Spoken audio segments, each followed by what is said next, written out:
Rich Dad's Conspiracy of the Rich, The 8 New Rules of Money. Written by Robert T. Kiyosaki. Read by Dave Mallow. Featuring a special introduction by the author.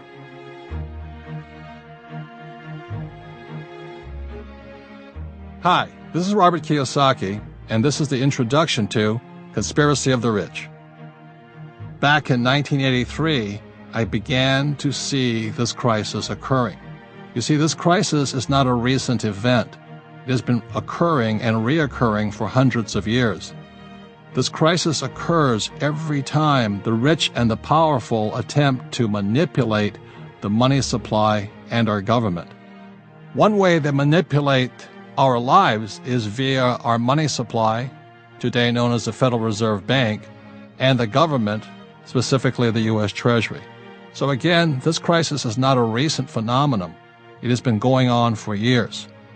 The problem is the people and organizations who caused the crisis, as well as profit from this crisis, are still in charge. In fact, they're the ones who have been asked to change this crisis. While they promise to make changes, I somehow doubt they will change. Another point before beginning, this book is about a conspiracy. Now, many people think that's something sinister and all that. I really don't hold it as sinister or something evil. I just hold it as greed and self-interest. And rather than trying to change the greedy and the self-interested, I think it's best to change myself. Because one of the best definitions of the word crisis I have ever heard is simply this: crisis is change screaming to occur. I'll say it again. Crisis is change screaming to occur. Now, the question is, are our leaders going to change, or are you and I going to change? This book is about you and I, and what are we going to do to make changes during this crisis? So again, this book is not really about the conspiracy, but this book is about financial education and educating you and I so we don't become victims of this economic crisis. And as you know, there are millions, possibly billions of people who are severely financially damaged because of this crisis. Unfortunately, our leaders think the way to solve this problem is to give people more money, either through bailouts or through welfare or stimulus plans. This goes against what I learned in Sunday school about giving people fish versus teaching people to fish. So this book, The Conspiracy of the Rich, is about teaching people to fish. This book is broken into 2 parts. One part is about the past. Why the past is important is because through history we can see the future. And what you'll see that this crisis has occurred many, many times before. This is not a new event. The only problem is the crisis before were measured in millions of dollars, then billions of dollars, and today they're measured in trillions of dollars. And the problem gets bigger simply because we let history repeat itself.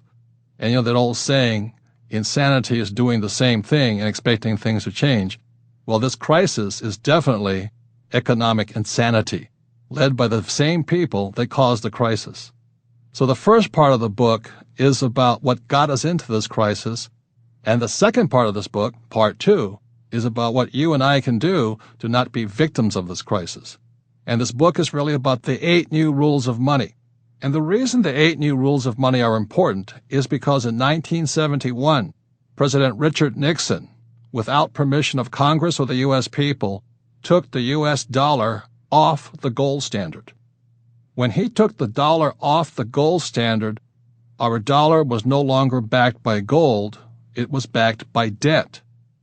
This means to you and I the only way the economy could expand was if you and I and big businesses got further and further into debt. So ironically, the reason this crisis gets worse is because you and I are not getting into debt. So one of the 8 new rules of money is to learn how to use debt, because if you and I don't get back into debt, we go into a depression, guaranteed, simply because in 1971, President Nixon changed the rules of money for the world. There's one other change that occurred about the same time, and that was in 1974 when the U.S. Congress created an act called ERISA, Employee Retirement Income Security Act. Now, you and I know every time the government gets in to manage our security, we're going to have less and less security. That's why it's called Social Security, and that's also going broke.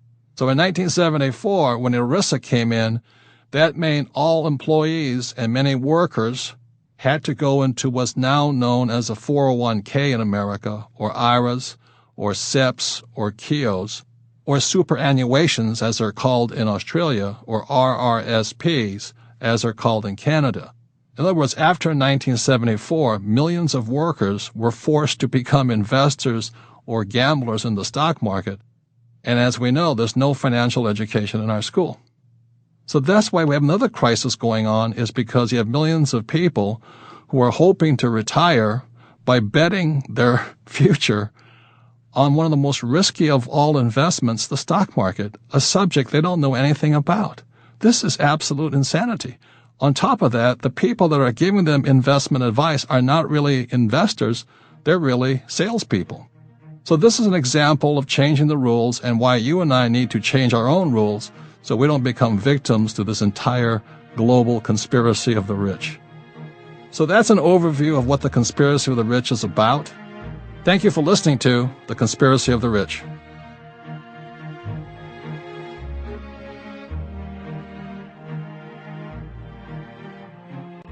Acknowledgements.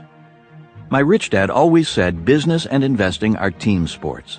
The same can be said when writing a book. We have made history with Conspiracy of the Rich. As the first truly interactive online book in the Rich Dad series, I was in uncharted waters. Thankfully, I have a great team, and I relied on them often. Each one of them stepped up to the plate and delivered even beyond my expectations. Above all, thank you to my beautiful bride, Kim, for her encouragement and support. You've been with me along every step of our financial journey, both the good and not so good. You are my partner and my reason for success.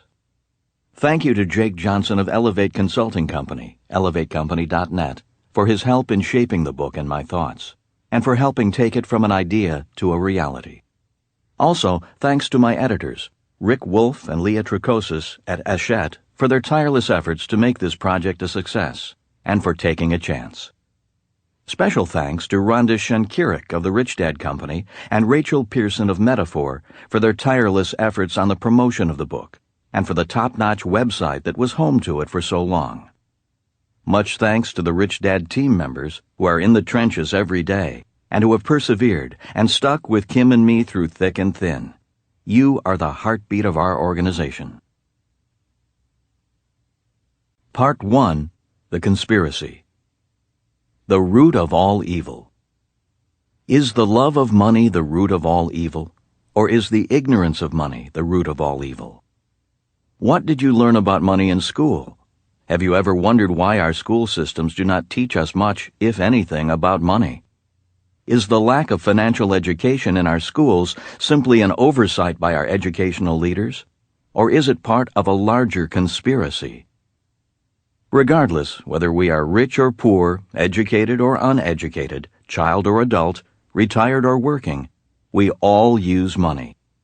Like it or not, money has a tremendous impact on our lives in today's world. To omit the subject of money from our educational system is cruel and unconscionable. Reader comments. If we don't wake up as a country and start taking responsibility for our own education and money matters and teach that to our children, we are in for a train wreck of catastrophic proportions. Catherine Morgan. I went to high school and junior high school in Florida and Oklahoma. I received no financial education. I was, however, forced to take woodshop and metal shop. Wayne Porter. Changing the rules of money. In 1971, President Richard Nixon changed the rules of money. Without the approval of Congress, he severed the U.S. dollar's relationship with gold. He made this unilateral decision during a quietly held 2-day meeting on Minot Island in Maine, without consulting his State Department or the International Monetary System. President Nixon changed the rules because foreign countries being paid in U.S. dollars grew skeptical because the U.S. Treasury was printing more and more money to cover our debts. and they began exchanging their dollars directly for gold in earnest, depleting most of the U.S. gold reserves. The vault was being emptied because the government was importing more than it was exporting, and because of the costly Vietnam War. As our economy grew, we were also importing more and more oil. In everyday terms, America was going bankrupt. We were spending more than we earned. The United States could not pay its bills as long as our bills were to be paid in gold. By freeing the dollar from gold and making it illegal to directly exchange dollars for gold, Nixon created a way for the U.S. to print its way out of debt. In 1971, the world's rules of money were changed, and the biggest economic boom in the history of the world began. The boom continued as long as the world accepted our funny money, money backed by nothing but a promise by U.S. taxpayers to pay the bills of the United States. Thanks to Nixon's change in the rules of money, inflation took off. The party was on. As more and more money was printed each decade, the value of the dollar decreased, and the prices of goods and assets went up. Even middle-class Americans became millionaires as home prices kept climbing. They received credit cards in the mail. Money was flowing freely. To pay off their credit cards, people used their homes as ATMs. After all, houses always went up in value, right? Blinded by greed and easy credit, however, many people either didn't see or ignored the dire warning signs such a system created. In 2007, a new term crept into our vocabulary: subprime borrower, a person who borrowed money to buy a house he could not afford. At first, people thought the problem of subprime borrowers was limited to poor, financially foolish individuals who dreamed of owning their own home. Or they thought it was limited to speculators trying to make a quick buck, flippers. Even Republican presidential candidate John McCain did not take the crisis seriously in late 2008, trying to reassure everyone by saying, "The fundamentals of our economy are strong." Around the same time, another word crept into our daily conversation: bailout, saving our biggest banks from the same problems that faced subprime borrowers: too much debt and not enough cash. As the financial crisis spread, millions of people lost their jobs, their homes, their savings, their college funds, and their retirements. Those who so far have not lost anything are afraid they might be next. Even states felt the pinch. California Governor Arnold Schwarzenegger began talking about issuing IOUs instead of paychecks for government lawmakers, because California, one of the biggest economies in the world, was going broke. Now, with 2009 underway, the world looks to a newly elected president, Barack Obama, for salvation. A cash heist. In 1983, I read a book by Buckminster Fuller entitled Grunch of Giants. The word grunch is an acronym standing for Gross Universe Cash Heist.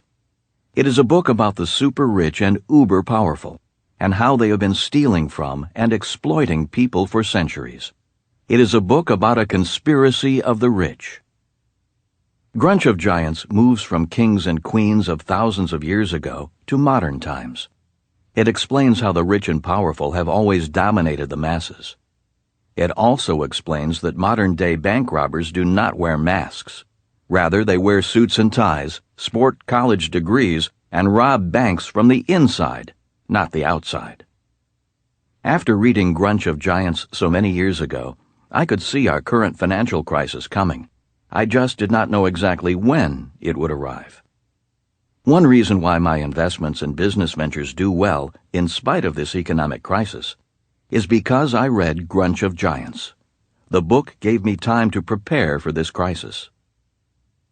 Books about conspiracies are often written by someone from the fringe.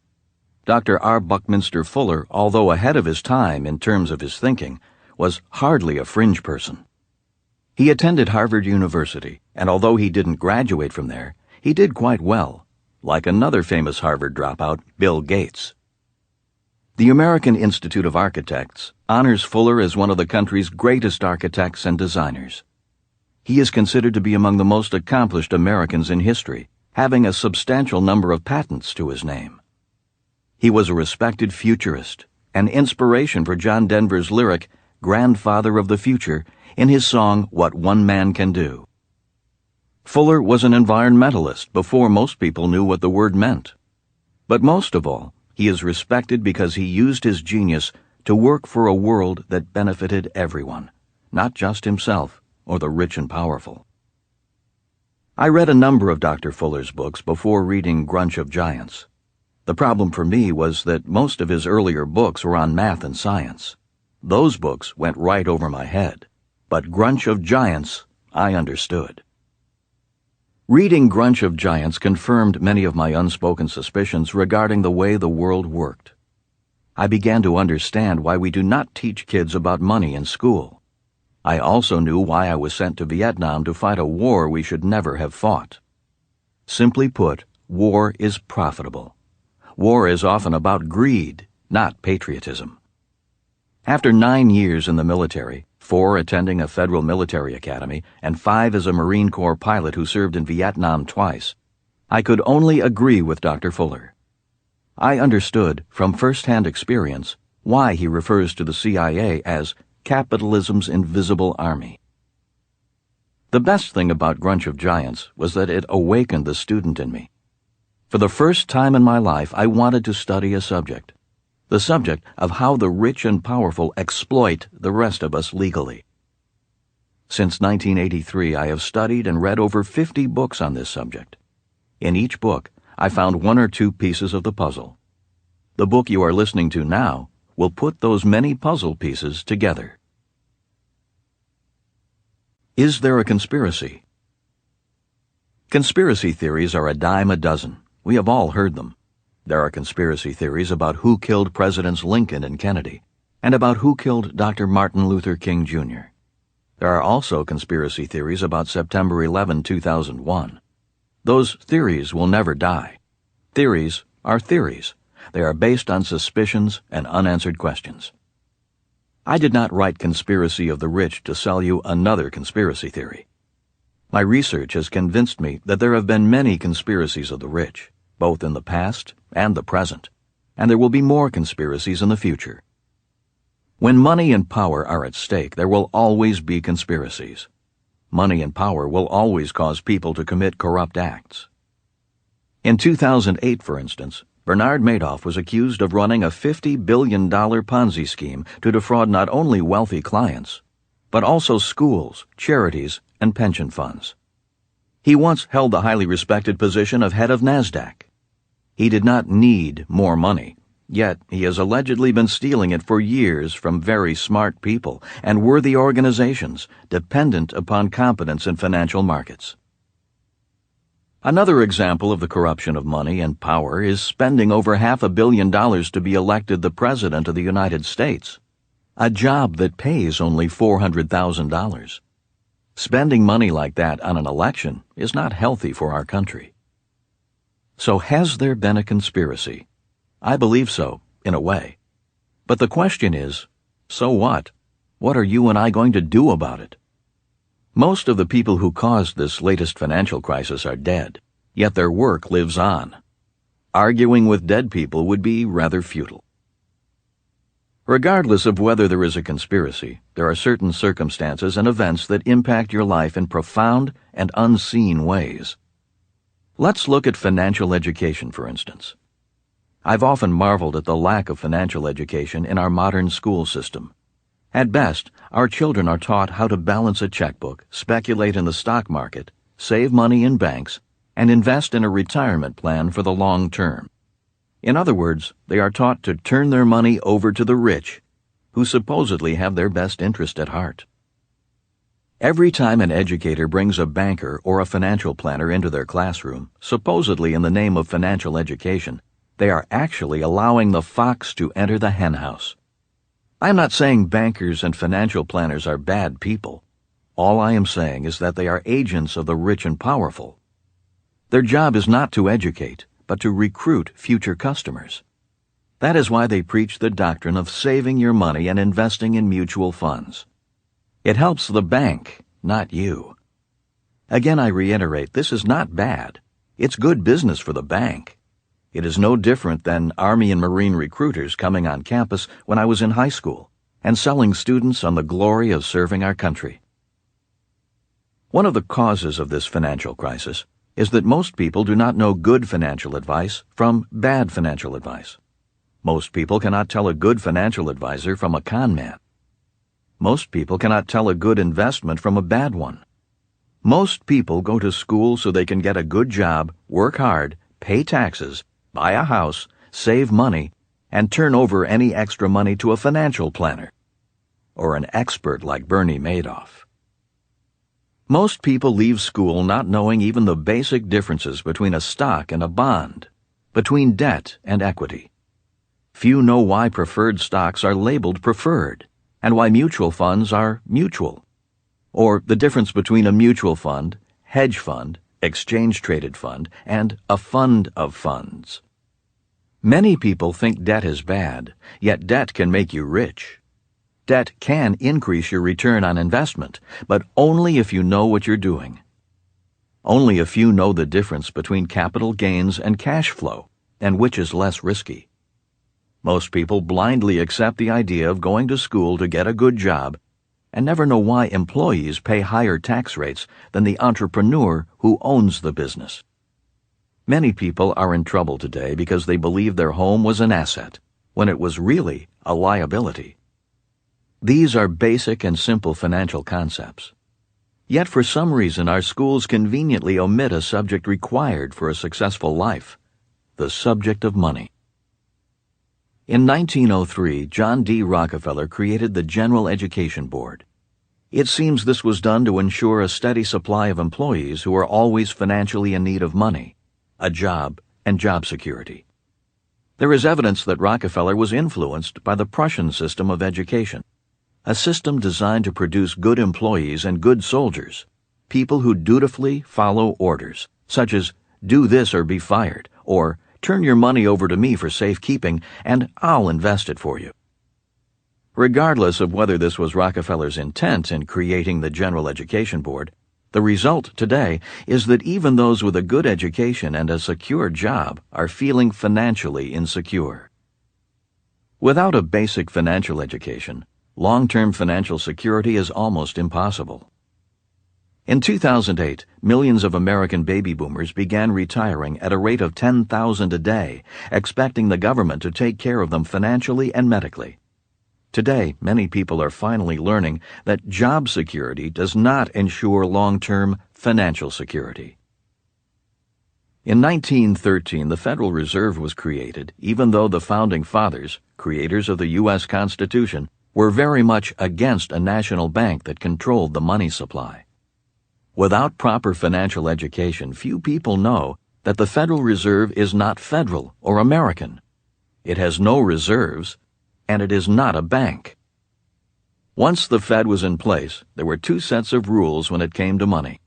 One set of rules for people who work for money, and another set of rules for the rich who print money. In 1971, when President Nixon took the United States off the gold standard, the conspiracy of the rich was complete. The rules of money were completely changed and heavily tilted in favor of the rich and powerful.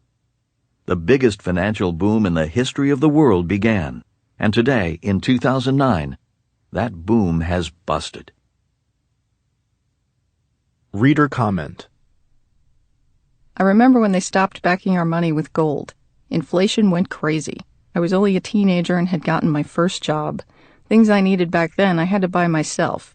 Price of goods went up, but not my parents' paychecks. The discussions of the adults revolved around how this could have happened. They felt that this could be the downfall of our whole economic system. It took a while, but here it is. C.A. Gosnell. What can I do? As mentioned, the conspiracy of the rich has created two sets of rules when it comes to money: old rules of money and new rules of money. One set of rules is for the rich, and another set is for ordinary people. The people who are most worried by our current financial crisis are those playing by the old set of rules. If you want to feel more secure about your future, you need to know the new set of rules, the 8 new rules of money. This audiobook will teach you those rules and how to use them to your advantage. Following are 2 examples of old rules of money versus new rules of money. Old rule: save money. After 1971, the U.S. dollar was no longer money, but rather a currency, something I talk about in my book, Rich Dads Increase Your Financial IQ. As a consequence, savers became losers. The U.S. government was allowed to print money faster than it could be saved. When a banker raves about the power of compounding interest, what he or she fails to also tell you about is the power of compounding inflation, or in today's crisis, the power of compounding deflation. Inflation and deflation are caused by governments and banks attempting to control the economy by printing and lending money out of thin air. That is, without anything of value backing the money other than the full faith and credit of the United States. For years, people all across the globe have believed that U.S. bonds are the safest investment in the world. For years, savers dutifully bought U.S. bonds, believing that was the smart thing to do. At the start of 2009, 30-year U.S. Treasury bonds are paying less than 3% interest. To me, this means that there is too much funny money in the world, savers will be losers, and in 2009, U.S. bonds could be the riskiest of all investments. If you don't understand why that is, don't worry. Most people don't, which is why financial education, or the lack thereof, in our schools is so important. This subject of money, bonds, and debt will be covered more fully later in the audiobook, unlike in your high school economics class. It is worth knowing, however, that what used to be the safest investments, U.S. bonds, are now the riskiest. New rule: spend, don't save. Today, most people spend a lot of time learning how to earn money. They go to school to get a high-paying job, and then they spend years working at that job to earn money. They then do their best to save it. In the new rules, it is more important that you know how to spend your money, not just earn or save it. In other words, people who spend their money wisely will always be more prosperous than those who save their money wisely. Of course, by spending, I mean invest or convert your money into long-lasting value. The rich understand that in today's economy you cannot become wealthy by sticking your money under a mattress, or even worse, in a bank. They know that the key to wealth is investing in cash-flowing assets. Today, you need to know how to spend your money on assets that retain their value, provide income, adjust for inflation, and go up in value, not down. This will be covered in more detail throughout this audiobook. Old rule: diversify. The old rule of diversification tells you to buy a number of stocks, bonds, and mutual funds. Diversification, however, did not protect investors from a 30% plunge in the stock market and losses in their mutual funds. I thought it odd that many of the so-called investment gurus, people who sang the praises of diversification, began shouting, "Sell, sell, sell," as the market fell. If diversification protected you, why sell all of a sudden at near market bottom? As Warren Buffett says, wide diversification is only required when investors do not understand what they are doing. In the end, diversification is a zero-sum game at best. If you are evenly diversified, when one asset class goes down, the other goes up. You lose money in one place and make it in another, but you don't gain any ground. You are static. Meanwhile, inflation, a topic we will also discuss in detail later in the audiobook, marches on. Rather than diversify, wise investors focus and specialize. They get to know the investment category they invest in and how the business works better than anyone else. For example, when investing in real estate, some people specialize in raw land and others in apartment buildings. While both are investing in real estate, they are doing so in totally different business categories. When investing in stocks, I invest in businesses that pay a steady dividend, cash flow. For example, today I am investing in businesses that operate oil pipelines. After the stock market crash of 2008, the share prices of these companies dropped, making the cash flow dividends bargains. In other words, bad markets offer great opportunities if you know what you are investing in. Smart investors understand that owning a business that adjusts to the ups and downs of the economy or investing in cash-flowing assets is much better than owning a diversified portfolio of stocks, bonds, and mutual funds, investments that crash when the market crashes. New rule: control and focus your money. Don't diversify. Take control of your money and focus your investments. During this financial crisis, I took a few hits, but my wealth remained intact. That is because my wealth is not dependent upon market values going up or down, aka capital gains. I invest almost exclusively for cash flow. For example, my cash flow decreased a little when the price of oil came down, yet my wealth is strong because I still receive a check in the mail every quarter. Even though the price of the oil stocks, capital gains, came down, I'm not worried because I receive cash flow from my investment. I don't have to worry about selling my stocks to realize a profit. The same is true with most of my real estate investments. I invest for cash flow in real estate, which means every month I receive checks. Passive income. The people who are hurting today are real estate investors who invested for capital gains, also known as flipping properties. In other words, since most people invested for capital gains, counting on the price of their stock investments or their home to go up in price, they are in trouble today. When I was a boy, my rich dad would play the game of Monopoly over and over again with his son and me. By playing the game, I learned the difference between cash flow and capital gains. For example, if I owned a property with one green house on it, I got paid $10 a month in rent.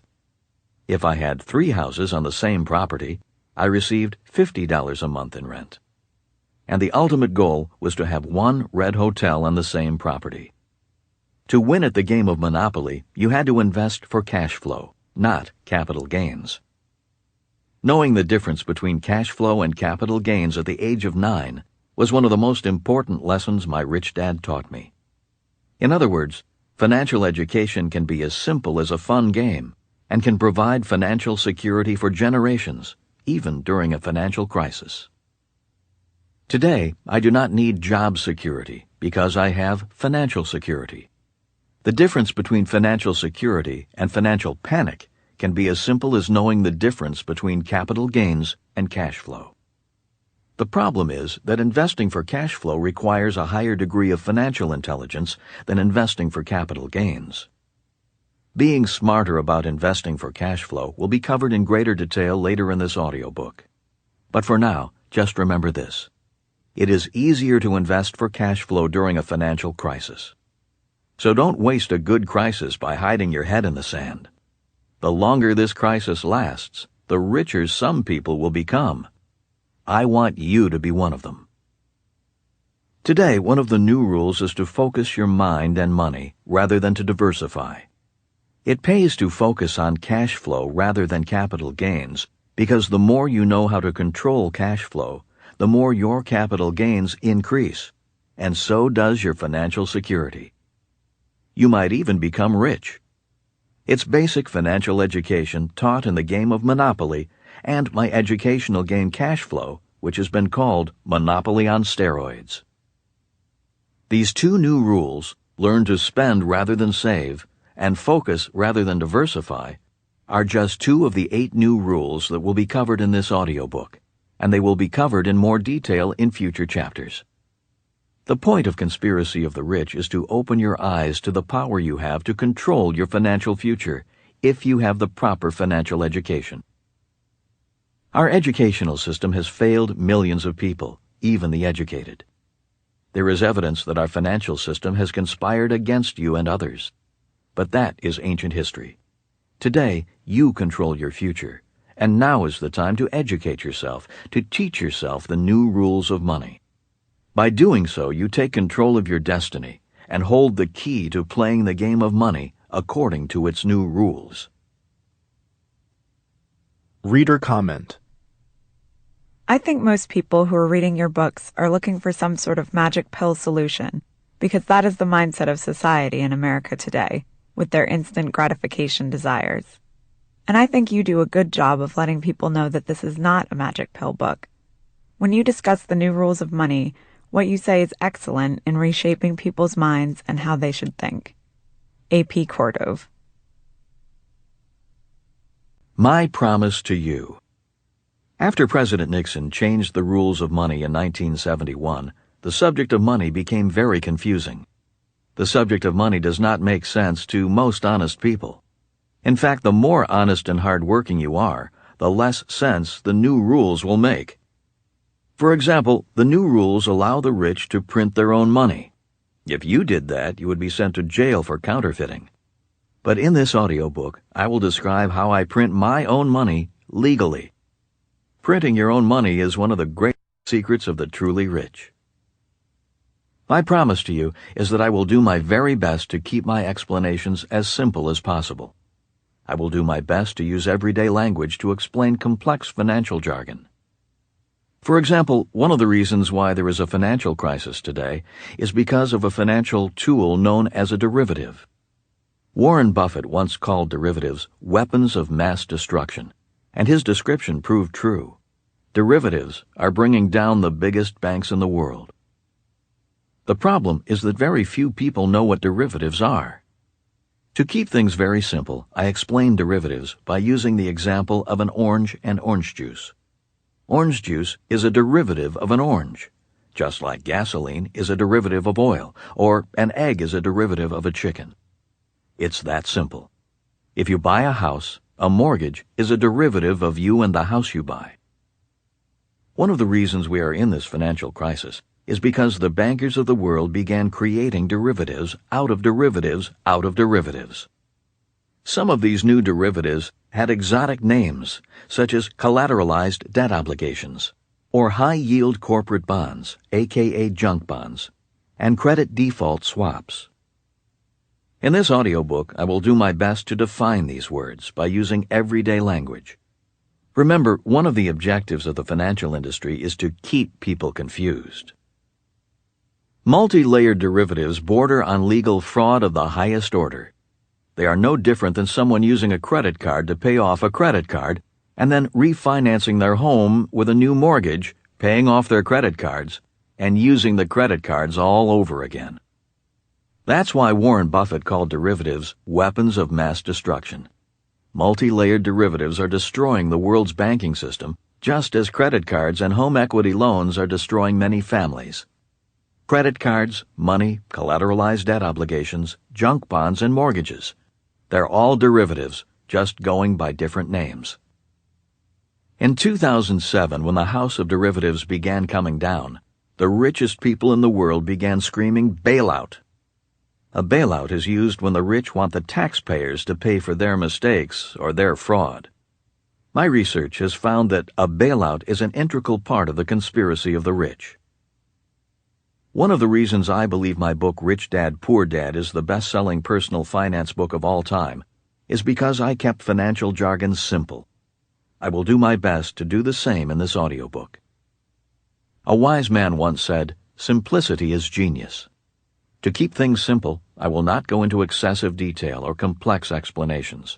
I will use real-life stories rather than technical explanations to make my point. If you want more detail, I will list a number of books that explain subjects covered here in greater depth. For example, Dr. Fuller's book, Grunch of Giants, might be a good book to read. Simplicity is important because there are many people who profit from the subject of money being kept complex and confusing. It's easier to take your money if you're confused. So I ask again, is the love of money the root of all evil? I say no. I believe it is more evil to keep people in the dark, ignorant about the subject of money. Evil occurs when people are ignorant of how money works, and financial ignorance is an essential component of the conspiracy of the rich. Reader comments. I went to Wharton and am embarrassed to say that nothing in my course of study explained wealth creation this clearly. Everyone should read Conspiracy of the Rich and all of Robert's books starting in high school. R. Romatowski. Robert, I would say yes, the love of money is the root of all evil, for the same reason you say no. The evil of keeping the masses in ignorance about money is just a derivative of the evil love of money. L. Starcher. Chapter 1. Can Obama Save the World? Timeline of a Crisis. In August 2007, panic silently spread throughout the world. The banking system was seizing up. This set in motion a domino effect that threatens even now to bring down the entire world economy. In spite of massive government bailouts and stimulus packages estimated to be over $7 trillion to $9 trillion worldwide, some of the world's biggest banking and business institutions, such as Citigroup and General Motors, continue to wobble. Their long-term survival is in question. The crisis threatens not only major corporations and multinational banking conglomerates, but also the security of hard-working families. Today, millions of people who thought they were doing the right thing by following the conventional wisdom of going to school, getting a job, buying a home, saving money, staying free of debt, and investing in a diversified portfolio of stocks, bonds, and mutual funds, are in financial trouble. In talking with people around the country, I find that they are concerned and scared, and a number of people are suffering personal depressions after losing their jobs, homes, savings, kids' college savings, and retirement funds. Many don't understand what is happening to our economy or how it will eventually affect them. Many wonder what caused this crisis, asking, is anyone to blame? Who can solve the problem? And when will the crisis end? With that in mind, I think it's important to spend a moment reviewing the events leading up to our current crisis. The following is a brief and by no means comprehensive timeline, highlighting some of the major global economic events that have led us to the precarious financial state we find ourselves in today. August 6, 2007. American Home Mortgage, AIG, one of America's largest mortgage providers, filed for bankruptcy. August 9, 2007. French bank BNP Paribas, because of problems with U.S. subprime mortgages, announced it couldn't value assets worth over 1.6 billion euros. As global credit markets locked up, the European Central Bank injected nearly 95 billion euros into the Eurozone banking system in an effort to stimulate lending and liquidity. August 10, 2007. A day later, the European Central Bank pumped another 61 billion euros into global capital markets. August 13, 2007. The European Central Bank released another 47.6 billion euros, the third cash infusion totaling almost 204 billion euros in a span of 3 working days. September 2007. Northern Rock, the largest mortgage broker and a large consumer bank in Britain, experienced a run on the bank by depositors. It was the first bank run in over 100 years. The presidential campaign heats up. As the financial crisis spread around the world in 2007, the U.S. presidential campaign, which was to be the longest and most expensive political campaign in history, picked up steam. During the early part of the campaign, even though there were clear signs that the world economy was on the verge of collapsing, the major presidential candidates rarely mentioned the economy as an issue. Rather, the hot campaign topics were the war in Iraq, gay marriage, abortion, and immigration.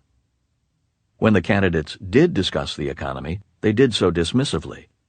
This was no more apparent than when presidential candidate John McCain later famously remarked in late 2008, "The fundamentals of our economy are strong," as the Dow dropped a record 504 points that day. In the face of all the evidence of a mounting major financial crisis, where was our president? Where were our leading presidential candidates and financial leaders?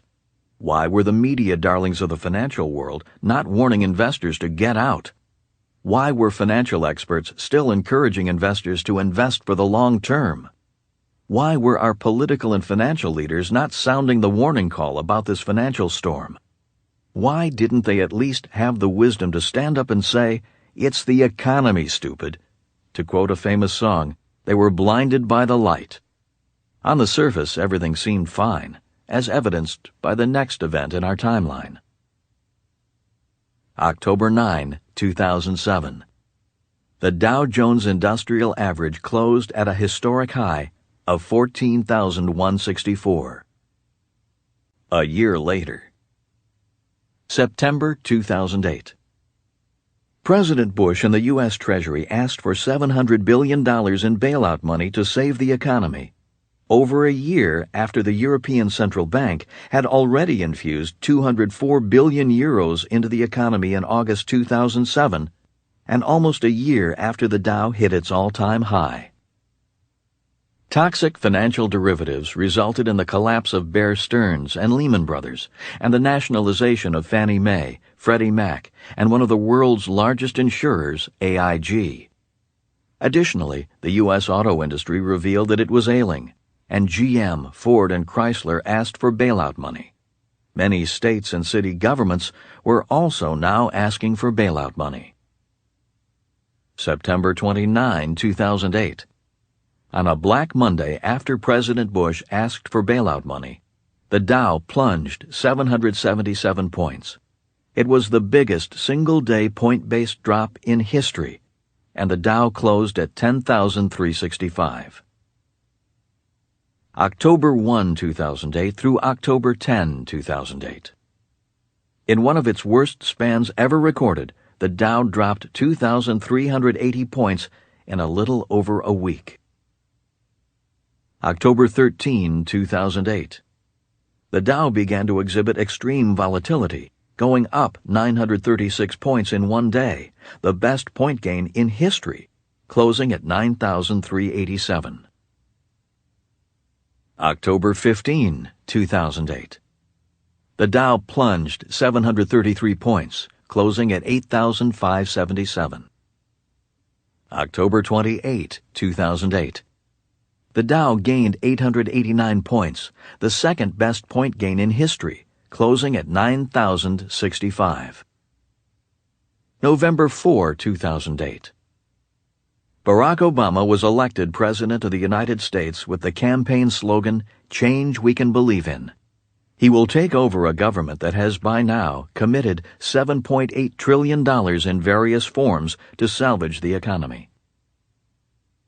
December 2008. It was reported that Americans lost 584,000 jobs in November, the biggest posted loss since December 1974. Unemployment was reported at a 15-year high of 6.7%, with nearly 2 million jobs lost in the United States alone in 2008. Additionally, it was reported that China, the world's fastest-growing economy, lost 6.7 million jobs in 2008, an indication that the global economy was in severe distress and on the verge of meltdown. Economists finally admitted the U.S. economy had been in a recession since December 2007. 1 year later, the economists finally figured it out.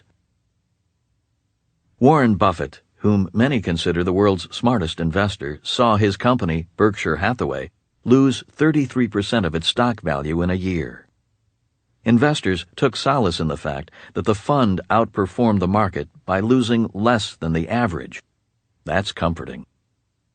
Yale and Harvard University announced their endowment funds lost over 20% in a year. GM and Chrysler received $17.4 billion in government loans.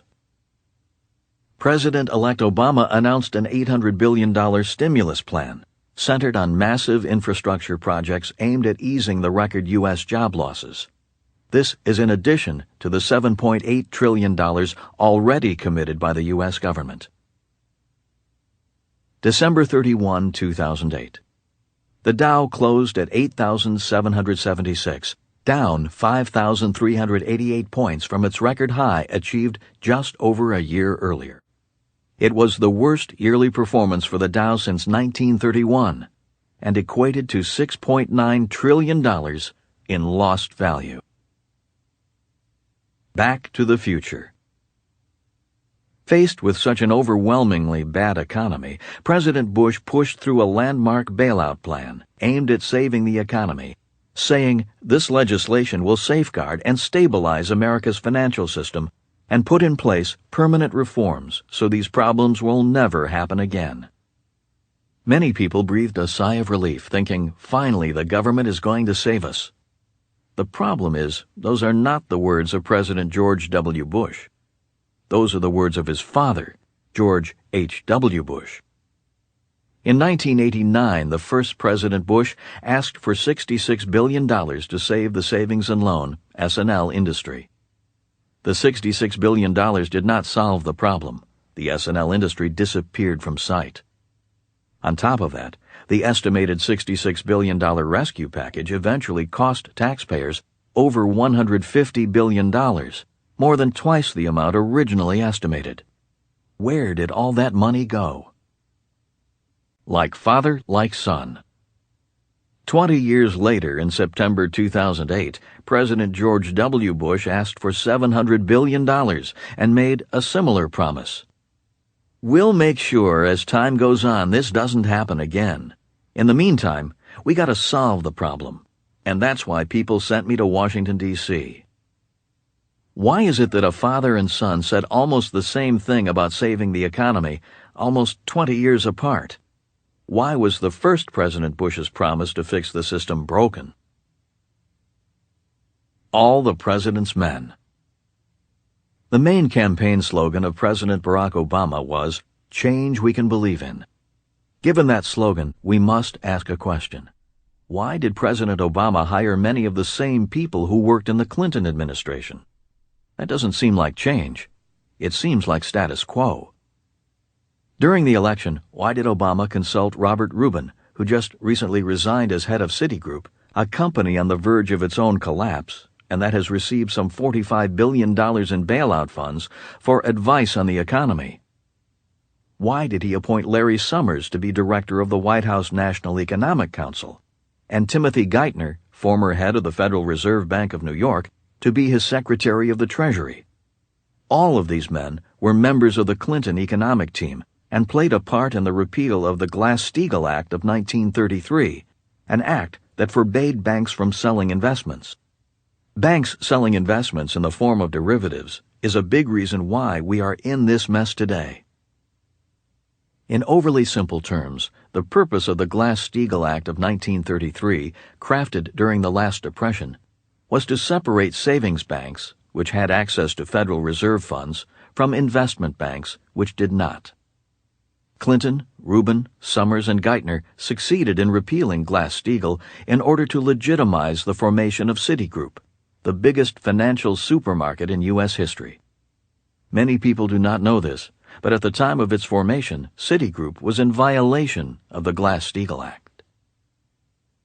The following is a comment Kenneth Gunther, CEO of Independent Community Bankers of America, the Small Bankers of America, made to PBS in 2003 about the formation of Citigroup. Who do they think they are? Other people, firms cannot act like this. Citicorp and Travelers were so big that they were able to pull this off. They were able to pull off the largest financial conglomeration, the largest financial coming together of banking, insurance, and securities, when legislation was still on the books saying this was illegal. And they pulled this off with the blessings of the President of the United States, President Clinton, the Chairman of the Federal Reserve System, Alan Greenspan, and the Secretary of the Treasury, Robert Rubin. And then, when it's all over, what happens? The Secretary of the Treasury becomes the Vice Chairman of the emerging Citigroup. The most telling line is the last one. The Secretary of the Treasury, Robert Rubin, becomes the Chairman of the emerging Citigroup. As we've discussed, Robert Rubin was Obama's advisor during the presidential campaign. President Obama's current Secretary of the Treasury is Timothy Geithner. He was Under-Secretary of the Treasury from 1998 to 2001 under Treasury Secretaries Robert Rubin and Lawrence Summers. Summers is Geithner's mentor, and many call Geithner a Robert Rubin protege. Oh, what a tangled web we weave. In other words, these same men are partially responsible for triggering this financial crisis. By allowing the combining of savings banks with investment banks, these guys accelerated the sale of the exotic financial derivatives that Warren Buffett called weapons of mass financial destruction, and that have helped bring the entire global economy to its knees. How can there be change if the same people who expanded this financial mess remain in charge? What does President Obama mean when he promises change we can believe in? Republicans, Democrats, and bankers. One reason why Presidents Bush Sr. and Bush Jr. said almost the same words, that a bailout would save the economy and never happen again, is because they are elected to protect the system, not fix it. Could one reason why President Obama has hired virtually the same financial team from the Clinton administration be because he is interested in protecting the same system? A system designed to make the rich get even richer? Only time will tell. Although President Obama is proud of the fact that he did not accept campaign money from lobbyists, the truth remains that his financial team is full of insiders who helped usher in the crisis they are now charged with fixing. The only candidate who consistently mentioned the economy and the growing financial crisis during the early part of the 2008 presidential campaign was Representative Ron Paul of Texas, a true maverick Republican. Writing for Forbes.com on March 4, 2008, he stated, "Unless we embrace fundamental reforms, we will be caught in a financial storm that will humble this great country as no foreign enemy ever could." Unfortunately, not enough voters cared to listen. Reader comments. I voted for Obama because I believe he is a sincere and compassionate leader. And, no matter how intelligent he may be, or anyone working with him, you, Robert, have taught me to see that financial education in this country is scarce. I worry that the folks in charge simply do not have a very high financial IQ. Virtual Deb. It seems that President Obama and his team are focused more on short-term tactical band-aids rather than long-term strategic goals. To date, all the actions taken by the new administration have been to plug the holes in the dike and shore it up a bit. There seems to be no attention to determining the underlying root cause and changing the foundation flaws that led to the current financial crisis. E. Grannon. The roots of the crisis. It is said that Meyer Amschel Rothschild, founder of one of the most powerful banking families of Europe, once observed, "Give me control of the nation's money supply, and I care not who makes the laws." To understand today's financial crisis, it is important to understand the relationship between the U.S. government, the Federal Reserve System, and some of the most powerful people in the world. In 1913, the creation of the Federal Reserve System granted the very rich of the world the power to control the money supply of the United States, and fulfilled the spirit of Rothschild sentiments. Many people don't know or understand that the Federal Reserve System is not a government institution or a bank, nor does it have any reserves. Rather, it is a banking cartel run by some of the most powerful men in the financial world.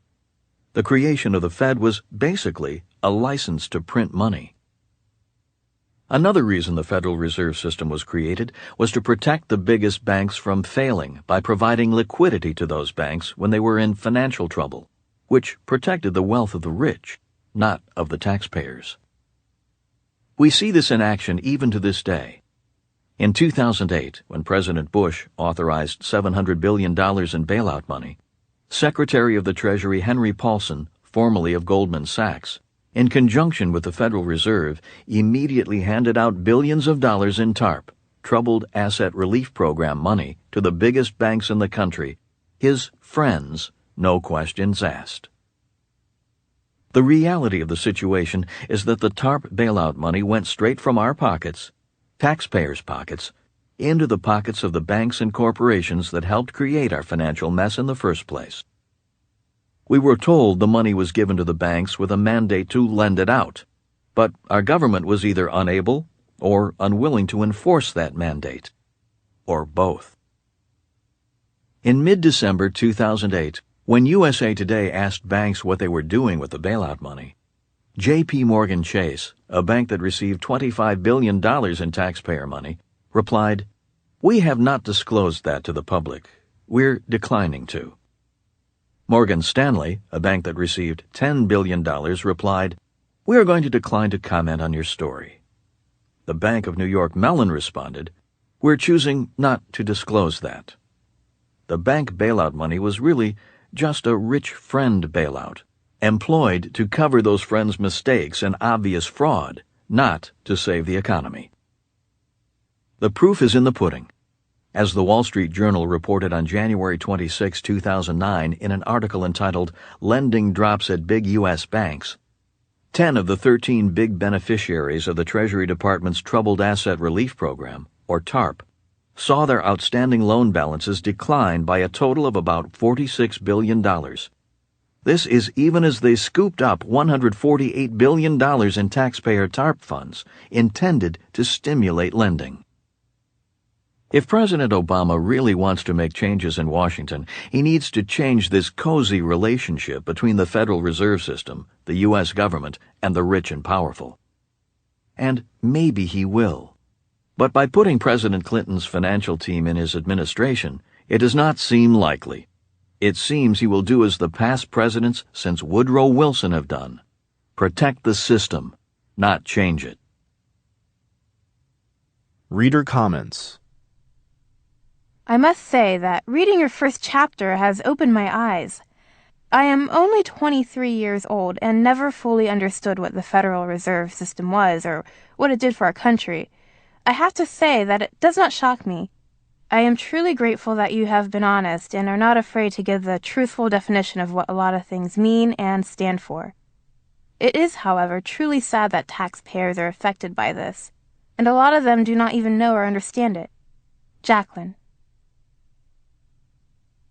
We hear the media speak of the Fed as if it is some mystical behemoth, when in reality it is not what the general public thinks that it is. I had no clue that this was not a government or bank institution.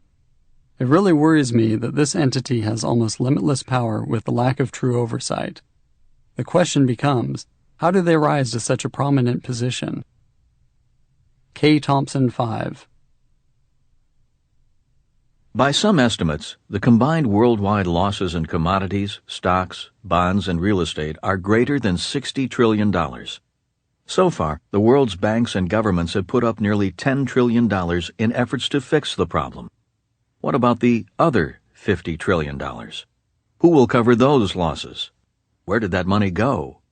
Who will bail us out, the people who really lost money and now must pay for our own losses and the losses of the rich via bailout money paid for with our tax dollars? The year 2013 will mark the 100th anniversary of the Federal Reserve System.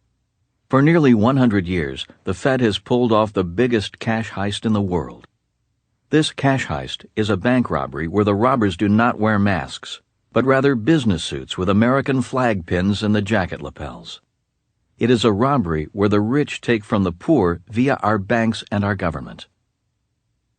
While a student sitting in Dr. Buckminster Fuller's class in 1981, I was disturbed to hear him say, "The primary purpose for government is to be a vehicle for the rich to get their hands into our pockets." Although I did not like what he was saying, because I only wanted to think great things about my country and its leaders, deep down inside of me, and based on my own experiences, I knew there was some truth in what he was saying. Until that time, I had my own secret doubts about government. As a child, I often wondered why the subject of money was not taught in school. As a Marine pilot in Vietnam, I wondered why we were fighting the war.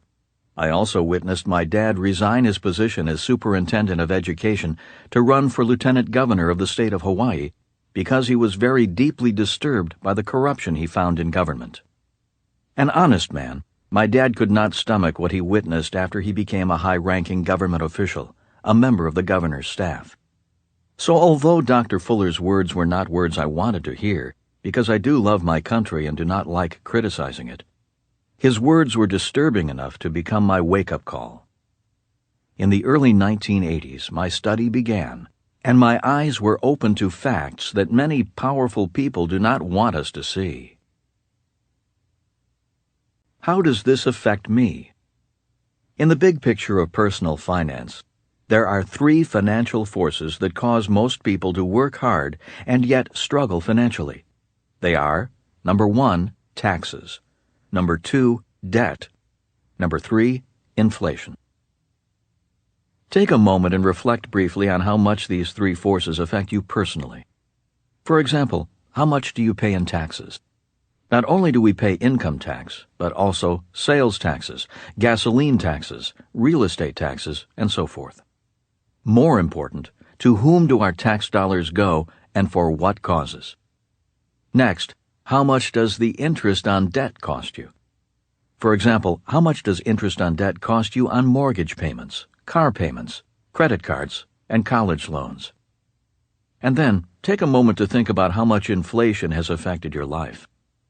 You may recall that not too long ago, people began flipping houses because prices were going up so rapidly. During that same period, the prices of gasoline, a college education, food, clothing, and more were climbing steadily. But incomes weren't. Many people did not save because it was smarter to spend today rather than pay more tomorrow. That was inflation in action. It is important to understand that these forces of taxes, debt, and inflation are kept alive by the Federal Reserve System's license to print money. Prior to the Federal Reserve, Americans paid very little in taxes. There was neither national debt nor much personal debt, and there was very little inflation. Here is a brief and simple explanation of the relationship between the Fed and these three forces. Number 1, taxes. America was relatively tax-free in its early days. In 1862, the first income tax was levied to pay for the Civil War. In 1895, the U.S. Supreme Court ruled that an income tax was unconstitutional. In 1913, however, the same year the Federal Reserve System was created, the 16th Amendment was passed, making an income tax permanent. The reason for the reinstatement of the income tax was to capitalize the U.S. Treasury and Federal Reserve. Now the rich could put their hands in our pockets via taxes permanently. Number 2, debt. The Federal Reserve System gave politicians the power to borrow money rather than raise taxes. Debt, however, is a double-edged sword that results in either higher taxes or inflation. The U.S. government creates money rather than raising taxes by selling U.S. bonds, IOUs from the taxpayers of the country that eventually have to be paid for with higher taxes, or by printing more money, which creates inflation. Number 3, inflation. This is caused by the Federal Reserve and the U.S. Treasury borrowing money or printing money to pay the government's bills. That's why inflation is often called the silent tax. Inflation makes the rich richer, but it makes the cost of living more expensive for the poor and the middle class. This is because those who print money receive the most benefit. They can purchase the goods and services they desire with the new money before it dilutes the existing money pool. They reap all of the benefits and none of the consequences. All the while, the poor and the middle class watch as their buck gets stretched thinner and thinner.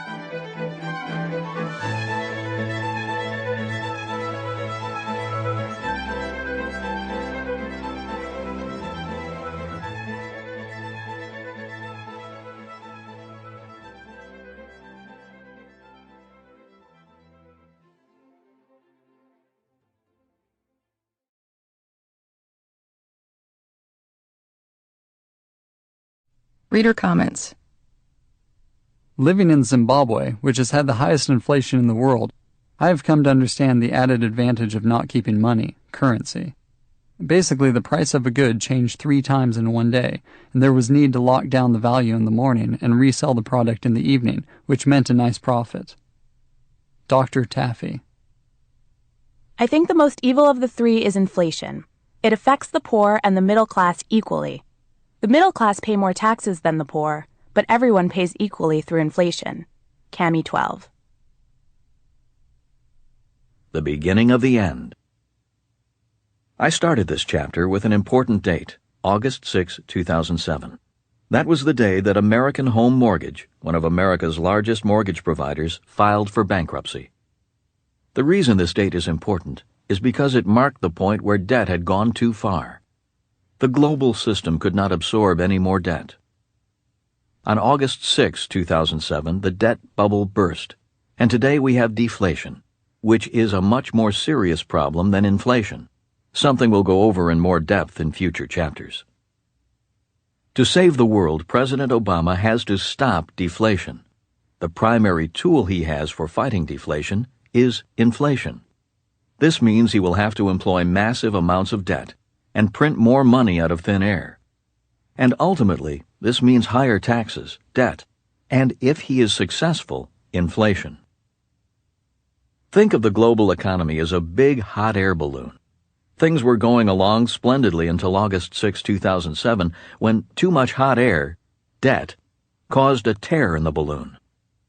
As the horrifying ripping sound spread, central banks of the world began pumping more and more hot air, debt, into the balloon in an attempt to keep it from crashing to the ground and causing a depression. In his book, A Tale of Two Cities, Charles Dickens famously wrote, "It was the best of times, it was the worst of times. It was the age of wisdom, it was the age of foolishness." Amazingly, things have not changed much since Dickens wrote that in 1859. For some people, deflation makes these the best of times. The cost of living is going down as the prices of oil, real estate, stocks, and commodities drop, and thus become more affordable. Apparently, Walmart isn't the only one rolling back prices. The central banks and governments of the world, hoping people, businesses, and governments will get deeper into debt by borrowing more money, are pumping trillions of dollars into the economy at interest rates near zero, virtually free money. Holders of massive pools of money are waiting like vultures for the right moment to flood back into the market and pick clean the bones of dead and dying companies. For well-positioned investors, this is the opportunity of a lifetime to snatch up assets at a discount. For well-positioned businesses, now is the time to gain market share as their competition goes under due to bankruptcy. These people see abundance. For others, these are the worst of times. The cost of living may be going down, but these people are unable to reap the benefits because they no longer have a job to cover even their basic living expenses, or they are so saddled with debt that they owe more money than their assets are worth, and the assets they have are really liabilities, such as their houses. The central banks of the world are flooding the system with money, but it is not helping these people because they cannot get loans for cars or houses. As the money supply blows up like a balloon, their access to that money shrinks. These people do not see the opportunity of a lifetime. They do not have pools of money waiting for the right deal. They see scarcity and feel fear. Many wonder if they will lose their jobs, homes, savings, and retirement if they haven't already. The difference between those who find it to be the best of times and those who find it to be the worst of times is simply knowledge and financial IQ. The great failure of our education system is that it does not teach people about how money really works, and what it does teach is antiquated and obsolete, the old rules of money. They teach you how to balance a checkbook, but they don't teach you how to grow a balance sheet, or even read one for that matter. They teach you to save your money, but they don't teach you about inflation and how it steals your wealth. They teach you how to write a check, but they don't teach you the difference between assets and liabilities. One wonders if the system is intentionally designed to keep you in the dark. In today's world, you can be an academic genius, but still be a financial imbecile. This goes against the conventional wisdom, especially when we equate people who have high-paying jobs, like attorneys or doctors, with being financially and academically smart because they make a lot of money. But as we've seen, making lots of money doesn't mean you are financially intelligent, especially when you spend and invest that money unwisely or turn your money over to people who do not care if you make or lose money. Always remember there is a big difference between job security and financial security, and true financial security requires a sound financial education based on the realities of the real world of money. That is why I was not surprised when our economic crisis spread wider than just the mortgage defaults of subprime borrowers. The talking heads and our leaders appeared to be surprised. That is why our presidential candidates did not mention the problem during the campaign. They towed the line for as long as they could, assuring us that there was no crisis and that our financial problems were limited to poor people not paying their mortgages. As we now know, the problem was not just poor people with too much debt. The problem started at the highest levels of government and finance. Millions have lost much of what they spent their lives working for because they have no understanding of the new rules of money and how they affect our lives. And that is a systemic problem that can't be solved by one charismatic politician. So here we come back to the question posed in the title of this chapter: Can Obama save us? The correct question should be, how can we save ourselves? The answer, and the key to our freedom from the tyranny of our economy, is knowledge. By educating yourself about money and how it works, you unlock the potential within yourself to break free from the mentality of scarcity and see the abundance all around you. For you, these truly can be the best of times. Personally, I do not expect government or big business to save me. I simply watch what the powers that be actually do, more than what they say or promise, and I respond accordingly to those actions. Knowing how to respond rather than follow, and taking confident action rather than waiting to be told what to do, requires courage and financial education. I believe our financial problem is too big and getting bigger. It is out of control. It is a monetary problem more than a political problem. It is a global problem, not just a U.S. problem. There is only so much Obama can do, and what he can do, I fear, may not be enough. Worst of all, the people really pulling the strings in the financial world do not answer to the President of the United States. They do not need his approval to do what they do. They are beyond the control of world governments and their elected leaders. How can we save ourselves? When I am asked what I would teach if I were in charge of financial education for our school system, my answer is, I would make sure the students understood the relationship between taxes, debt, and inflation before leaving the school system. If they understand that, they will have a more secure financial future. They would be able to make better financial decisions for themselves, rather than expect the government or so-called financial experts to save them. Reader comment. Because of things that I learned through financial education, I have known for a long time that my 401k was not the great investment it was touted to be, and today I'm better for having that knowledge. I'm reminded of something else Robert said, which is, it's not silver, gold, or real estate that make you rich. It's what you know about silver, gold, or real estate that makes you rich. D.A. Firebreather. Ultimately, this audiobook is about the relationships between taxes, debt, and inflation. These form the foundation for the new rules of money. This audiobook will equip you to take control of your own financial future by giving you the knowledge necessary to understand the forces of taxes, debt, and inflation, and thus the new rules of money. And once you understand these things, you will be in a position to opt out of the conspiracy of the rich and to live a life of true financial freedom. Chapter 2: The Conspiracy Against Our Education. Why Money is Not Taught in School. Here is a quote from G. Edward Griffin in The Creature from Jekyll Island on Rockefeller's General Education Board, founded in 1903. The purpose of the foundation, the General Education Board, was to use the power of money not to raise the level of education in America, as was widely believed at the time, but to influence the direction of that education. The object was to use the classroom to teach attitudes that encourage people to be passive and submissive to their rulers.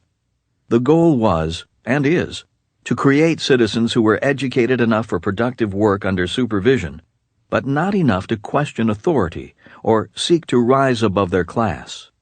True education was to be restricted to the sons and daughters of the elite. For the rest, it would be better to produce skilled workers with no particular aspirations other than to enjoy life. The New School. I was 9 years old when my suspicions about school began. At the time, My family had just moved across town to a new home in order for my dad to be nearer his place of work. I was going to start the 4th grade at a new school.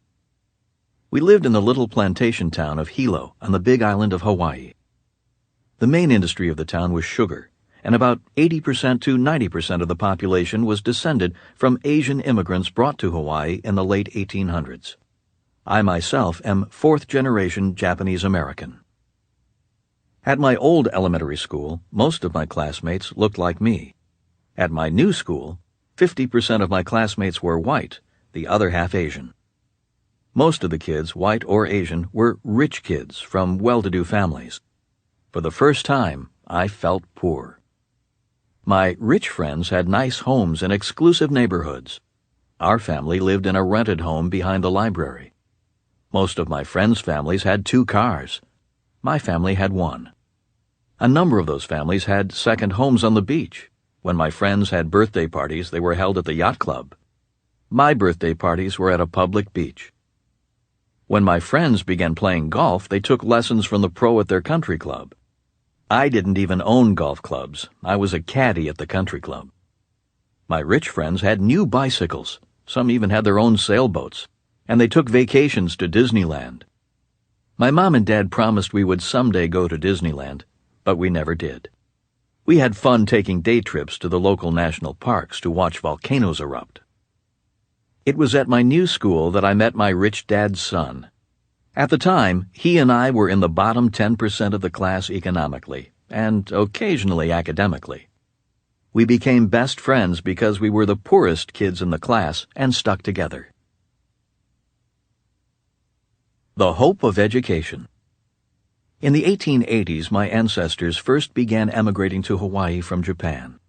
They were sent off to work in the fields of the sugar and pineapple plantations.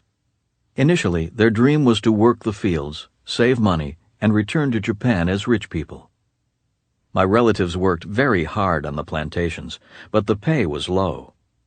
On top of that, the owners of the plantations took money from the workers' paychecks to pay the rent for the houses that the plantation provided. The plantation also owned the only store, which meant workers had to purchase their food and supplies at the plantation store. At the end of the month, there was very little money left in their paychecks after rent and store charges were taken out. My relatives wanted to get off the plantation as soon as possible, and to them a good education was their ticket out. From stories I've been told, my ancestors scrimped and saved to send their kids to school for a college education. The lack of a college education meant you were stuck on the plantation. By the 2nd generation, most of my relatives were off the plantation. Today, my family boasts several generations of college graduates, most with at least a bachelor's degree, many with master's degrees, and a number with PhDs. I am on the low end of my family's academic poll. I only have a bachelor's of science degree, a BS degree. The school across the street. Changing schools at the age of 9 was a significant event in my life because of the new school's location. Directly across the street from my new school, Riverside School, was Hilo Union School. Hilo Union School was the school for the kids whose parents worked for the plantations, many of whom belonged to the labor union. Riverside School, on the other hand, was for the kids whose parents owned the plantations.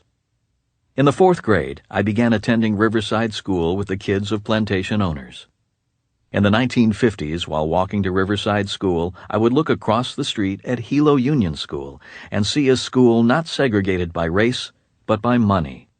This is when my suspicion of school and the educational process began. I knew something was wrong, but I did not know what. If our home wasn't on the same side of the street as Riverside School, I might have gone to Hilo Union School instead. From grade 4 through grade 6, I went to school with the kids who were the descendants of the plantation owners, the people and system my relatives wanted to escape from. All through elementary school, I grew up with these kids in school, played sports with them, and went to their homes. Once elementary school was over, many of these friends were sent off to boarding schools. I went on to the public junior high school farther up the street. There, I joined the kids from across the street, the kids from Hilo Union School. and I grew more aware of the differences between kids raised in rich families and those raised in poor and middle-class families. My dad was highly educated and the head of the educational system in Hawaii. Not only did he make it off the plantation, but he was also very successful as a government employee. Although my dad went to school, had advanced degrees, and had a good job that paid well, as a family we were still financially poor, at least compared to the families of my rich friends. Every time I went to my rich friends' homes, I knew something was missing, but I did not know what. At the age of 9, I began to wonder why going to school did not make my mom and dad rich. The plantations. My relatives worked and scrimped to save for a good education so that their kids could get off the sugar plantation. I saw the relationship between Riverside School and Hilo Union School, and I experienced having rich friends who are descendants of plantation owners and having friends who were descendants of plantation laborers. In elementary school, the basic education is the same, yet something is missing even today. My relatives wanted their kids to get off the plantation. The problem was, and is, that in school we never learned how to own the plantation. So many of us go on to work for the new plantation, the big corporations of the world, the military, or the government. We go to school to get a good job. We are taught to work for the rich, shop at the stores of the rich, borrow money from the banks of the rich, invest in the businesses of the rich via mutual funds and our retirement plans, but not how to be rich. Many people do not like hearing they are taught by our school system to be caught in the web of the conspiracy of the rich. People do not like to hear that the rich have manipulated our system of education.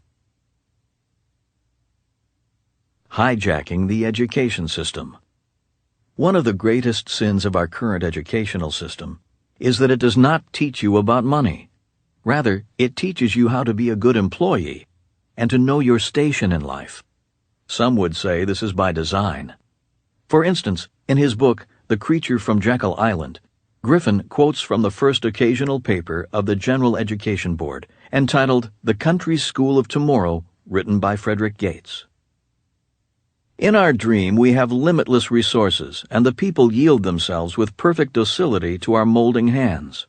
The present educational conventions fade from our minds, and, unhampered by tradition, we work our own good upon a grateful and responsive rural folk.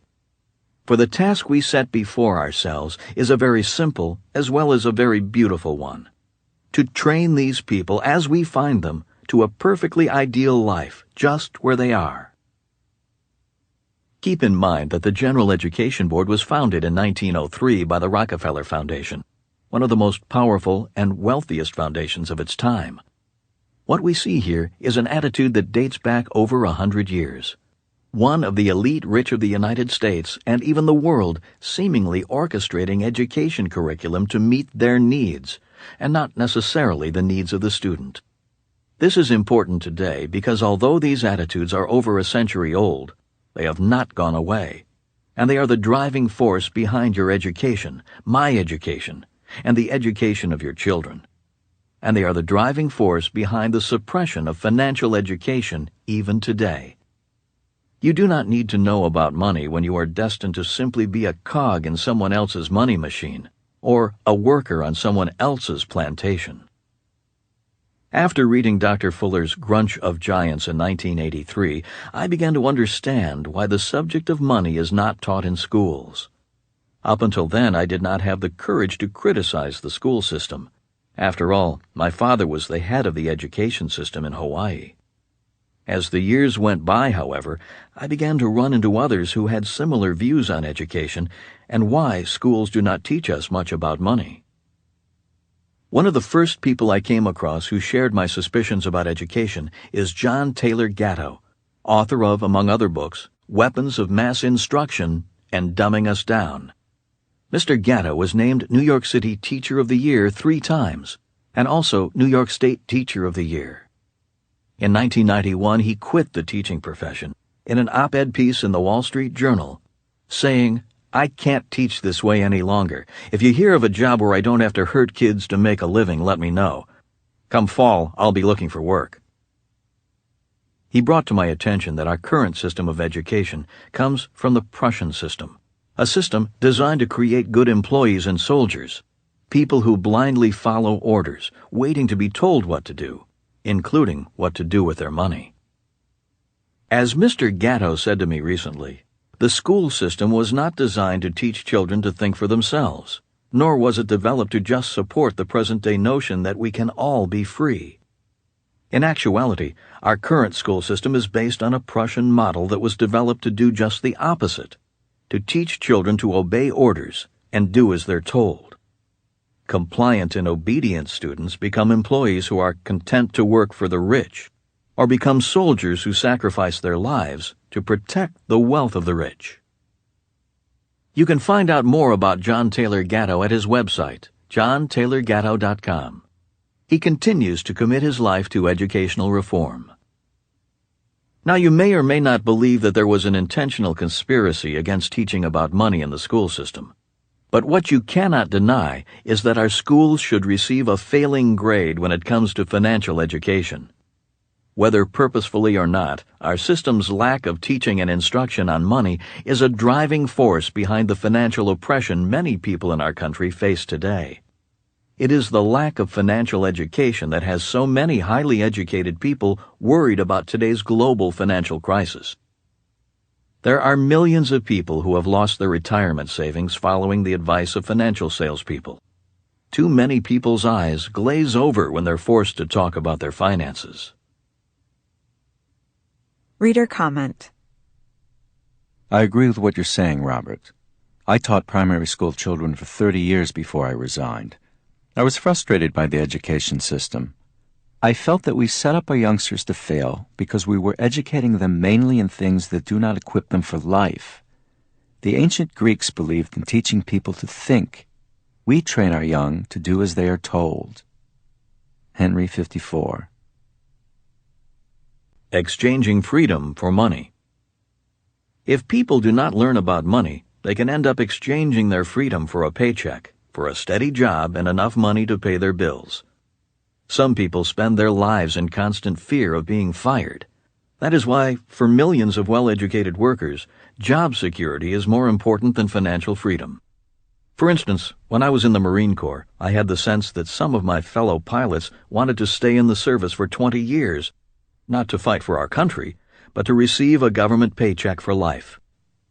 In the world of academia, many teachers dream of the security of tenure more than the pride of teaching. The lack of financial education in our schools has resulted in millions of free people who are willing to let the government take more control over their lives. Because we do not have enough financial intelligence to solve our own financial problems, we expect the government to do it for us. In the process, we surrender our freedom and give the government more and more control over our lives and our money. Every time the Federal Reserve and the U.S. Treasury bail out a bank, we are not helping the people. We are protecting the rich. A bailout is welfare for the rich. With each bailout, we surrender more of our financial freedom, and our share of public debt grows and grows. Big government taking over our banks and solving our personal financial problems through government programs such as Social Security and Medicare is a form of socialism. I believe socialism makes people weaker and keeps them weak. In Sunday school, I was taught to teach people how to fish, not to give people fish. To me, welfare and bailouts are the purest form of giving people fish instead of teaching them how to provide for themselves. Taxes, debt, and inflation. As stated in Chapter 1, the three main forces that keep people struggling financially are taxes, debt, and inflation. I also stated that these three forces are directly connected to the Federal Reserve and the U.S. Treasury. Again, once the Federal Reserve was allowed to print money and increase the national debt, taxes and inflation had to rise. Saying it another way, weakening people financially via taxes, debt, and inflation allows for a government's greater consolidation of power. When people are struggling financially, they are more willing to have the government save them, unwittingly exchanging their personal freedom for financial salvation. In 2009, the percentage of Americans who own their homes is dropping. Mortgage foreclosures are at all-time highs. The number of middle-class families is dropping. Savings accounts are smaller if they exist at all. Family debt is greater. The number of people officially below the poverty line is rising. The number of people who are working beyond the age of 65 is increasing. Bankruptcy is going through the roof, and many Americans do not have enough money to retire. But this is not just a U.S. phenomenon. This is a worldwide personal financial crisis. The conspiracy of the rich affects every nation and all people of the world. Regardless of whether you subscribe to a conspiracy, the facts remain that today the world is in the biggest financial crisis in history, and people are looking for the government to save them. And regardless of whether you subscribe to a conspiracy, the fact remains that most people leave school without much knowledge about money, taxes, debt, inflation, and how these financial forces affect their lives. Who took my money? Take a moment to consider the financial realities many of us live with. Realities. How they apply to rich and poor. School. Most people learn nothing about money at school. The rich learn about money at home. Job. Most people get a job working for the rich. Taxes. Taxes go to the companies that are owned by the rich and friends of political leaders in the form of bailouts. It is estimated that for every $1,000 in taxes you and I pay, less than $200 comes back as a benefit to us. The rich know how to play the system. They own the businesses, make more money, and pay a lower percentage in taxes than employees do. National debt.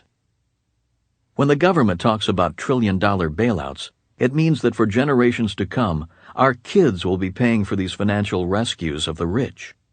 Our kids will pay for these bailouts in higher taxes and higher inflation. House. Mortgage payments go to the banks of the rich. If you take out a $100,000 mortgage at 5% for 30 years, you will pay $93,000 in interest alone. This does not include fees, commissions, and service charges. Retirement. Most people invest in stocks, bonds, and mutual funds for their retirement. Most of this money is invested in businesses of the rich. If the investment loses money, you lose money, and the financial planner, stockbroker, or real estate broker keeps the commission. Cost of living. Who gets the money we spend for insurance, gasoline, telephone service, electricity, and other necessities of life? The rich. Who benefits if these necessities go up in price? The rich. Reader comment. I have noticed a real difference in the medical treatment between the social classes. You either have to be rich, self-insured or insurance provided, or very poor, free government care, to get treatment. I would be curious as to how many small business owners and entrepreneurs are actually affording good insurance, not just some catastrophic plan. I believe the majority of people stay in a job they hate and never take the risks required to start their own business because of fear of losing health insurance for their family. Brian P. The biggest lies about money. My poor dad was a great man, an educated, hard-working, honest-to-a-fault teacher and public servant. Yet, when it came to money, he was a liar. When he talked about work, teaching, and life, he often said statements like, "I'm not interested in money," or "I'm not doing it for the money," or "Money is not that important." Every time I heard him make such statements, I would shake my head. To me, these were lies. One day I asked him, "If you're not interested in money, why do you accept a paycheck? Why do you often say, 'I'm not paid what I'm worth'? Why do you look forward to a pay raise?" He had no reply. Like my dad, many people are uncomfortable with the subject of money. Many people lie or live in denial about the importance of money in their life. It is often said, never discuss sex, money, religion, or politics. These subjects are too volatile and primal in nature. That is why most people talk about the weather, sports, what is on TV, or the latest diet fad. These things are superficial. We can live with or without them. We cannot live without money. Many people subscribe to the saying we discussed in the introduction of this audiobook: the love of money is the root of all evil. What they fail to recognize is that in the context of that saying, money itself is not the root of all evil. Many people believe that money has the power to corrupt, and it can. Many people believe that if kids knew how to make money, they might not want to get a good education, and that too is possible. Yet living life takes money, and earning money is one of the facts of life. Most people spend most of their waking hours, and hence their lives, working for money. Many divorces and family breakups are caused by arguments about money. Keeping people ignorant about money is evil because many people do evil things for money, such as work at a job they do not like, work for people they do not respect, marry people they do not love, take what is not theirs, and expect someone else, like their family or the government, to take care of them when they are capable of taking care of themselves. Obsolete ideas. The idea that money is not important is an obsolete idea. Reader comment. King Solomon, circa 850 to 900 BC, the wisest and wealthiest man of his age, wrote in Ecclesiastes, chapter 10, verse 19, "A feast is made for laughter. Wine will make you merry, but money answers all things." Dr. M.L. Nichols. In very simplistic terms, humans have evolved through 4 basic societal ages. They are: Number 1, the hunter-gatherer age. In prehistoric times, money was not important. As long as you had a spear, nuts, berries, a cave, and a fire, your needs were met. Land was not important because humans were nomads and followed the food. People lived in tribes with very little hierarchy. The chief did not live that much better than anyone else. During this age, there was only one class of people, and money was not important. Number 2, the agrarian age. Once humans learned how to grow crops and domesticate animals, land became important. Barter was the medium of exchange. Money was not important because even if you didn't have it, you could still survive. During this era, kings and queens ruled the land. The peasants who used the land paid taxes in the form of crops and animals to the family that controlled the land. The word real estate literally grew from the term royal estate. That is why we still use the word landlord in reference to the person to whom we pay our rent. During this age, there were 2 classes of people, the royals and the peasants. Number 3, the industrial age. I believe the industrial age began in the 1500s. Christopher Columbus, seeking an ocean passage to Asia, defied the idea that the world was flat. Columbus was not looking for the new world as many schools teach. He was looking for trade routes for resources like gold, copper, rubber, oil, lumber, furs, spices, industrial metals, and textiles, which were essential to the industrial age. People moved off the farms and moved into the cities, causing a whole new world of problems and opportunities. In the industrial age, rather than the peasants paying the king, the new capitalists paid the employee. Instead of land, the new capitalists owned corporations. Corporations were formed primarily to protect the rich, their investors, and their money. For example, before a ship sailed for the New World, the rich formed a corporation. If the ship was lost and sailors died, the rich were not responsible for the loss of life. All the rich lost was their money. Today, it is more of the same. If a CEO runs the company onto the rocks, loads the company with excessive debt, pays the executives millions in salaries and bonuses, or steals the employees' retirement funds, the employees lose everything, but the rich are often protected from the losses and liabilities, even the crimes. Even during the industrial age, money was not important. That's because the rule of thumb between employee and employer was a job and paycheck for life, job security and financial security. For people of my parents' generation, money was not important because they had company and government pensions, a house that was paid for, and savings in the bank. They did not need to invest their money. All that changed in 1974 when the U.S. Congress passed the Employee Retirement Income Security Act. This led to what we know as a 401k, IRA, KEO, and other retirement plans. In 1974, money became important, and people had to learn to manage their own money or die poor, living on Social Security, as my dad did after he lost his government job. Number 4, the information age. We live in the information age. In the information age, money is important. More specifically, knowledge about money is essential in the information age. The problem is, our educational system is still in the industrial age, and in the minds of most intellectuals and academics, money is not important. Most of these people are operating on old, outdated, and obsolete ideas of money. But money is important. Today, money is a key aspect of life. Today, financial security is more important than job security. Reader comment. Up until very recently, I have always equated job security with financial security. I never thought about it any other way than that. Now I know better. James BZC. Financial education. Today, it is essential to have 3 different types of education. They are: number 1, academic education. This includes the ability to read, write, and solve basic math problems. In the information age, one's ability to keep up with changing information is more important than what one learned yesterday. Number 2, professional education.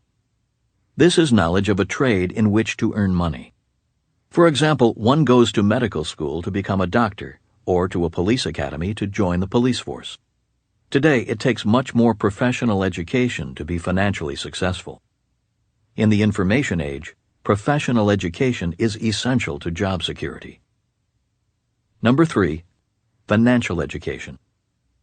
Financial education is essential to financial intelligence. Financial intelligence is not so much about how much money you make, but how much money you keep, how hard your money works for you, and how many generations you pass your money on to. In the information age, financial education is essential to financial security.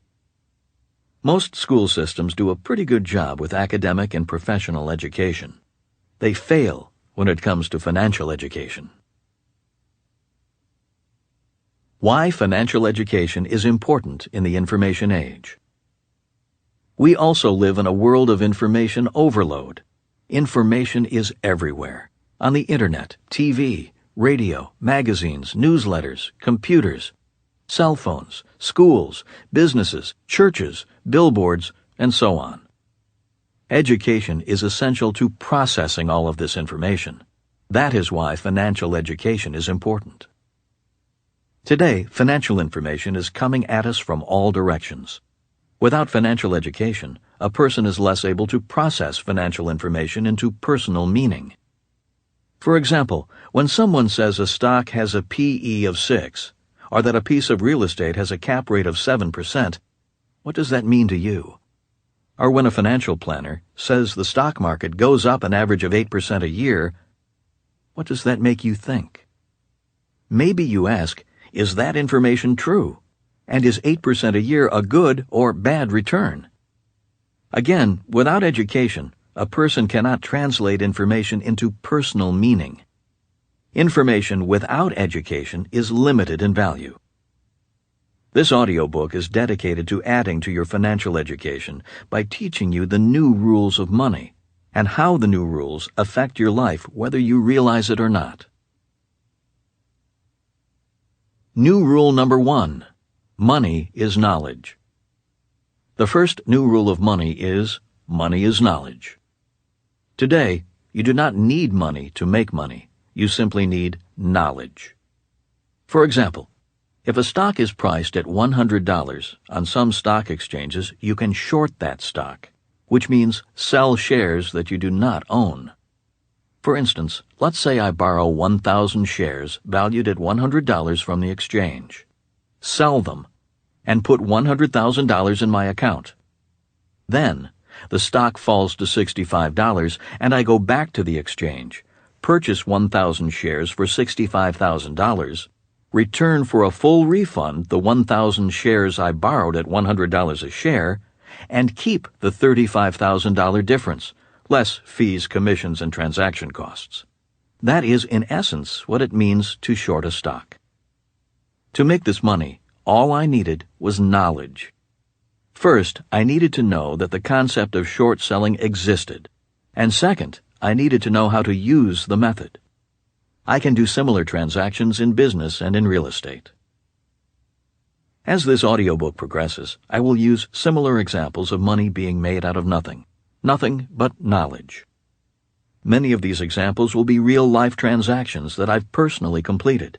And on top of these transactions, creating money out of nothing but knowledge, my returns were also higher, gained with much less risk than investing in mutual funds, and resulted in little to nothing in taxes. Today, in the information age, fortunes are won and lost in the blink of an eye, as a result of good or bad information. As most of you know, many people recently lost trillions of dollars due to bad advice, bad information, and a lack of financial education. The frightening thing is that most of those people who dished out the bad financial advice are still handing out that same bad information. A famous biblical quote is, "My people perish for lack of knowledge." Today, many people are perishing financially because they follow the old rules, such as save money and get out of debt. Or they believe investing is risky when it is the lack of financial education, experience, and bad financial advisors that is much more risky. Today, you can make money without money. You can also lose your savings in a blink of an eye. That is what I mean when I say money is knowledge. Reader comments. I would say that this notion is correct, but I would also state emphatically that action on knowledge is actually more important. That one knows how to short a stock or build a website or whatever does not necessarily translate into that person taking the actions necessary to create wealth. Ramas Art. I would state the maxim in reverse, but the essence of this rule is that having the correct information is much better than simply having money. A rich man may need not fear being broke, for he knows the tactics that may be exercised in order to regain his wealth. Conversely, the man who holds a significant amount of money today may live in great uncertainty because he does not know how to increase his holdings through new skills, new information that he has been able to apply. D.L. Smith, 29. In conclusion, it is bad enough that our schools do not teach students much, if anything, about money. But today, in 2009, many of the rich are fighting President Obama's economic stimulus plans to spend more on improving education. Only time will tell as to whether Obama's stimulus plan will work. But regardless, I do think spending more on education is vital to developing a strong economy, country, and free world. I am an advocate for education. In Asian culture, the most respected profession is the teacher. Yet in Western culture, teachers are the lowest paid of educated professionals. I believe that if we valued education like we say we do, we would pay our teachers more money and build better, safer schools in bad neighborhoods. To me, it is a crime that in America, our real estate taxes determine the quality of education a child receives. In other words, schools in poor neighborhoods receive less tax money than schools in rich neighborhoods. Talk about a conspiracy of the rich. I also believe that if we truly valued education, we would teach people financial literacy, because we would recognize that money is a central and important aspect of our existence. So while many so-called advocates of education deride my ideas, I simply ask, why continue advocating a system that is designed to create cogs instead of free thinkers, and a system designed to suppress financial knowledge rather than create financially literate people who can prosper in a capitalist system? Whether you believe as I do that there is a conspiracy in education, the fact remains that a sound education, one that includes financial education, is more important today than ever before. When I was a kid, if one of my classmates did not do well in school, he or she still could get a high-paying job working for the sugar plantation or a factory. Today, as factories close and jobs move overseas, a child who does poorly in school will probably do poorly in life. This is why the world needs better schools, safer schools, better paid teachers, and more financial education. In the information age, we are overloaded with data. Education gives us the power to translate that information into meaning we can use to make our lives better.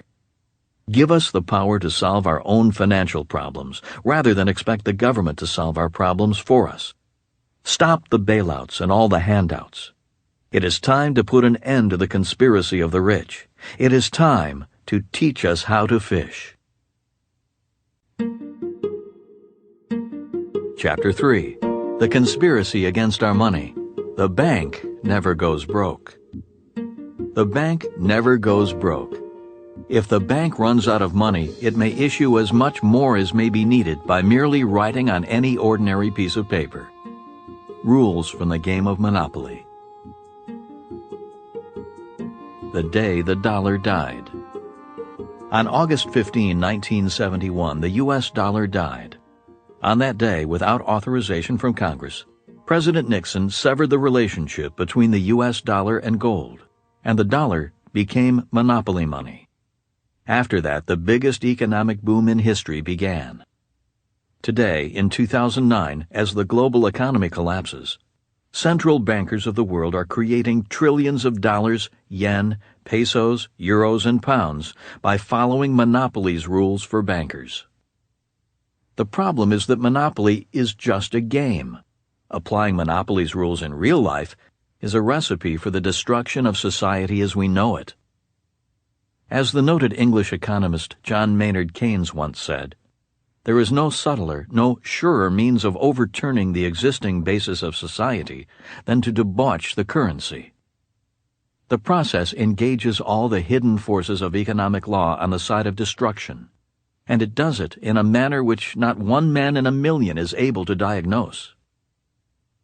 Today, our economy is sick because the runaway printing presses of the Federal Reserve are flooding our monetary system with funny money that debauches our existing currency, and no one is able to diagnose the problem, just as Keynes warned so many years ago. Reader comments. Monopoly money. John Kenneth Galbraith once famously said, "The process by which banks create money is so simple that the mind is repelled." Hellspark. I never knew that rule existed in Monopoly. Scary how true to life it is. The examples I think of are bank loans and credit cards. A. Joy Flower. Money from nothing. One reason why people ignored the advice of Keynes, Nixon's 1971 change, and others on the destruction of money, is because debauching the currency suddenly made people feel rich. Credit cards came in the mail, and shopping became the national sport. Many in the middle class became pseudo-millionaires, as their homes seemed to magically increase in value. They came to believe their retirement would be financed by profits in the stock market. People took out home equity loans to pay for family vacations. Rather than one car, families had a Mercedes, a minivan, and an SUV. Kids went to college and were strapped with student loans that take years to pay off. The middle class celebrated their newfound wealth by dining in fancy restaurants, dressing in designer clothes, driving Porsches, and living in McMansions, all financed by debt. We are now coming out of the biggest economic boom in history. The problem is that boom was caused by debt, not money, by inflation, not production, by borrowing, not working. In many ways, it was money for nothing, because money was nothing. As Keynes would say, our money was debauched. We looked rich, but society as we knew it was collapsing. After 1971, central bankers could create money by merely printing more paper. In today's digital age, bankers do not need paper to create money. As you listen to this, trillions of dollars, yen, euros, pesos, and pounds are being created electronically out of thin air. According to the rules of monopoly, you and I may go broke, but the banker never does. After all, the global game of monopoly must go on. Witnessing the change. In 1972, I was a Marine Corps pilot stationed on board an aircraft carrier off the coast of Vietnam. The war was not going well. We knew we were losing, but as Marines we could not dwell on that fact. As a Marine officer, my job was to keep my men positive and focused on living, and at the same time ready to give their lives for each other and our country. I could not let my men see my doubts and fears, and they did not let me see theirs. Keeping morale high was difficult, because we knew the tide of battle had turned against us. We also knew that we were losing the war at home. Every time we saw pictures of student protesters burning draft cards and the American flag, we began to question who was right and who was wrong. Some of the more popular rock songs of the era were songs against the war. The lyrics of one song went, "War, what is it good for? Absolutely nothing." Rather than let the song get us down, my crew and I would loudly shout that line as we flew into battle. For some strange reason, that song gave us the courage to do what we had to do, and to face the ultimate reality, death. The night before every mission, I would go up to the bow of the aircraft carrier, sit alone, and allow the wind to separate my thoughts from my fears. I did not pray to live. Instead, I asked that if the dawn was to bring my last day, I wanted to choose how I would face death. I did not want to die a coward. I did not want fear to dictate my life. That is why when I returned from the war, I did not seek job security. I did not let the fear of financial insecurity dictate my life. Instead, I became an entrepreneur. When I lost everything after my first business failed, I did not let fear, frustration, and doubt stop me from doing what I needed to do. I simply picked up the pieces and got back to work rebuilding my business. Learning from my business mistakes was the best business school I could have attended, and I am still in that school today. In recent years, while the stock and real estate markets were booming and fools were rushing in to invest, I did not let greed take over my logic. Today, during this economic crisis, I have the same fears as everyone else. However, I simply do not let fear stop me from doing what I must do. Rather than see only the crisis, I do my best to see the opportunities the crisis presents. That is a lesson I learned in the Vietnam War, and that, for me, was what war was good for. There was something else war was good for. The Vietnam War gave me a ringside seat to witness one of the biggest changes in world history, the change in the rules of money. A letter from home. In the war zone, mail call was the most important part of our day. Letters from home were treasured as a connection to the most important people in our lives. One day, I received a letter from my rich dad. I rarely heard from him because he was not my real dad. He was my best friend's father. Since the age of 9, my rich dad was like a second father to me, and he was my financial mentor. His note began in bold letters, "The rules of money have been changed." Further on in the letter, he advised me to read the Wall Street Journal and follow the price of gold. President Nixon took the United States off the gold standard in 1971, he explained, stating more than once that the price of gold was, at one time, fixed at $35 per ounce, but no longer. Once Nixon severed the link between the dollar and gold, gold's price started to rise. By the time I read his letter, gold was fluctuating from $70 to $80 an ounce. At the time, I had no idea what he was so excited about. When I was a kid, my rich dad rarely talked about gold, except to say that it backed our money. What that meant, and its significance, went over my young head. Yet, just by the tone in his letter I received that day in Vietnam, I knew he was excited about the change Nixon made. His message was simply this: with our dollars separated from gold, the rich were about to play games with money like the world had never seen before. He explained, as the price of gold goes up and down relative to the dollar, there will be the biggest booms and busts the world has ever seen. With gold separated from the dollar, we are entering a period of extreme financial instability. Inflation will go through the roof. The rich will get very rich, and others will be wiped out. He closed his letter with, "The dollar is now officially monopoly money, and the rules of monopoly are now the world's new rules of money." Again, I did not fully understand his message at the time, but now that I am older and wiser, I believe he was saying that this was his time to become very rich. This was the opportunity of his lifetime, and he was right.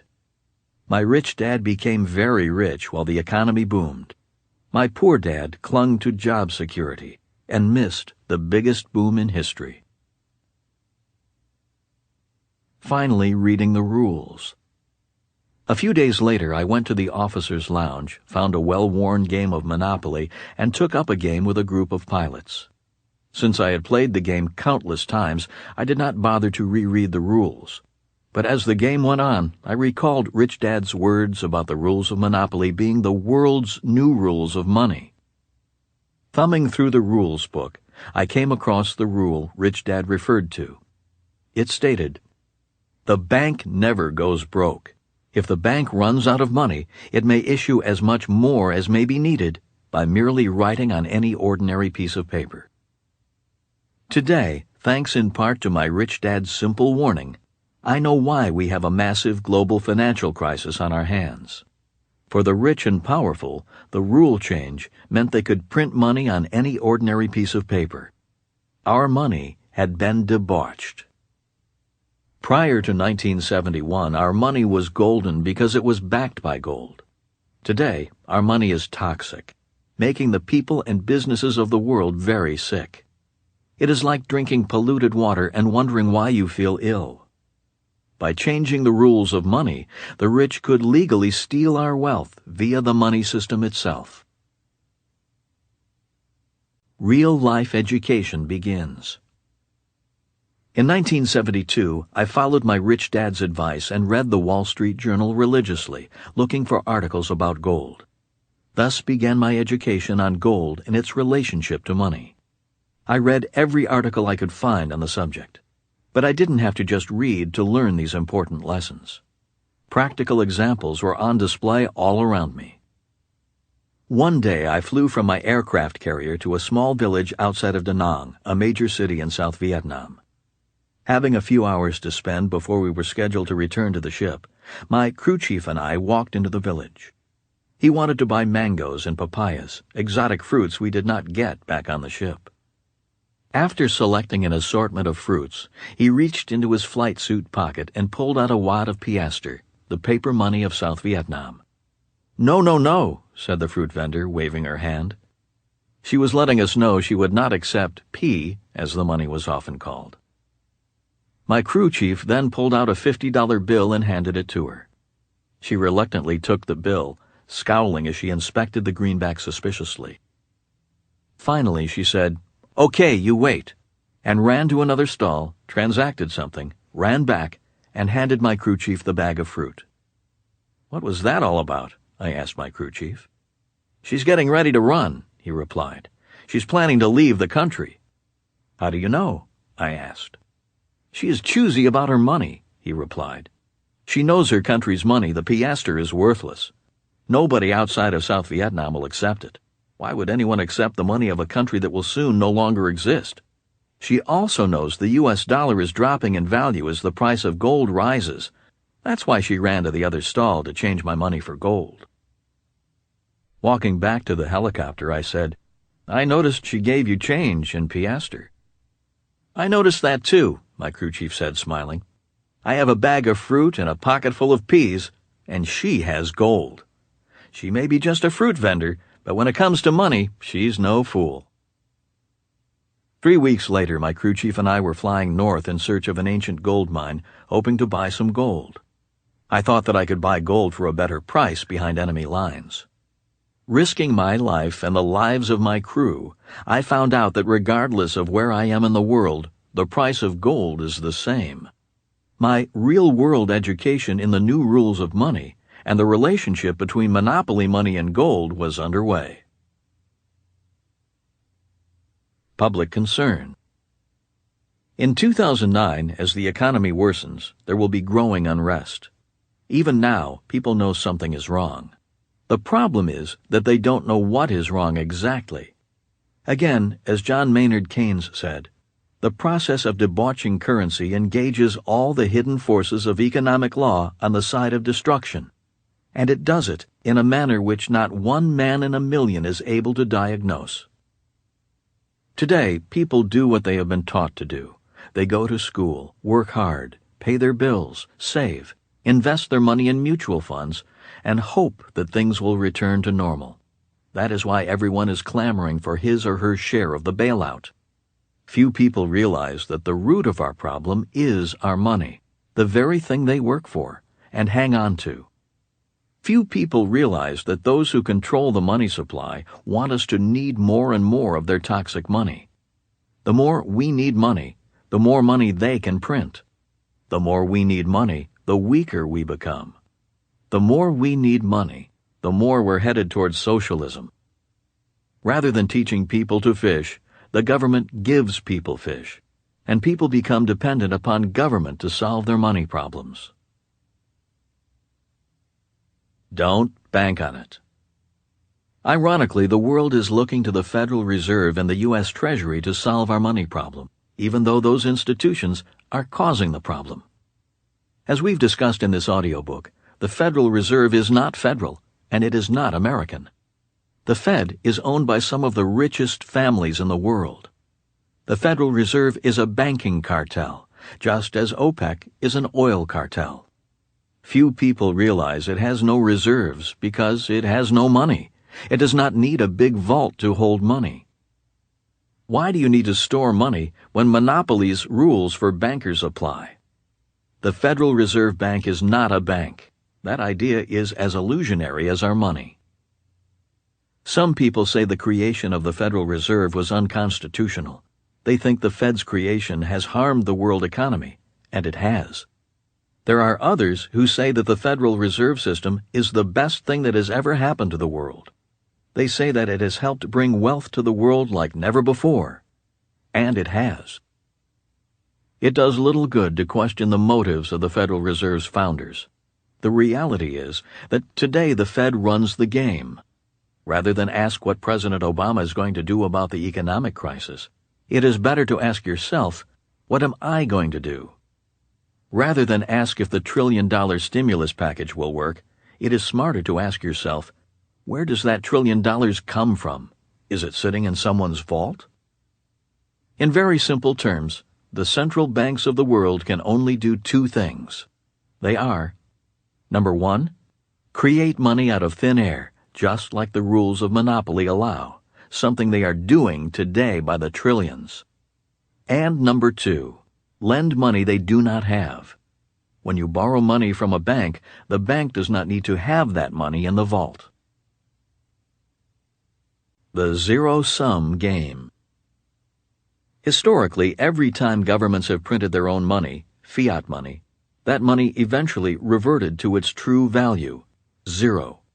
That's because paper money is a zero-sum game. Will the same happen to the U.S. dollar, the yen, the peso, the pound, and the euro? Will history repeat itself? Now I can hear many proud red-blooded Americans saying, "This will not happen in America. Our money will never go to zero." Unfortunately, it already has, many times. During the Revolutionary War, the American government printed a currency known as the Continental. After the government printed too many Continentals, our money became a joke, giving birth to the phrase, "not worth a Continental." The same thing happened to the Confederate dollar. When I need a reminder of money going to zero, all I have to do is think about the woman fruit vendor in Vietnam and her aversion to the piastre. That was not that long ago. It's not ancient history. Today, the entire world is running on monopoly money. But what if the party is over? Will bailouts save us? Ironically, every time there is a bailout, our national debt grows bigger, we pay more in taxes, the rich get richer, and our money's value edges closer to zero. Every time our governments print more money, our money becomes less valuable. We work harder for less and less, and our savings are worth less and less. I'm not saying that today's monopoly money will go to zero. I'm not saying it won't either. Yet, if history does repeat itself, and if the U.S. dollar goes to zero, the worldwide chaos will be cataclysmic. It will be the biggest wealth transfer in world history. The rich will get richer, and the poor will most definitely get poorer. The middle class will be wiped out. Apocalypse Now. As our financial crisis grows worse, the secrets about the new rules of money are harder to keep. This crisis is leading us to a financial apocalypse.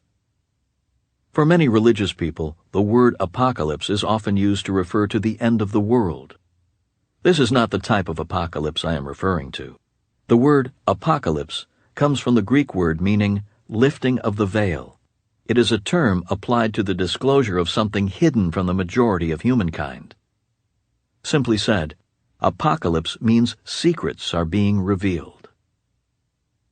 If you read Rich Dad, Poor Dad, you may recall the subtitle of the book was What the Rich Teach Their Kids About Money That the Poor and Middle Class Do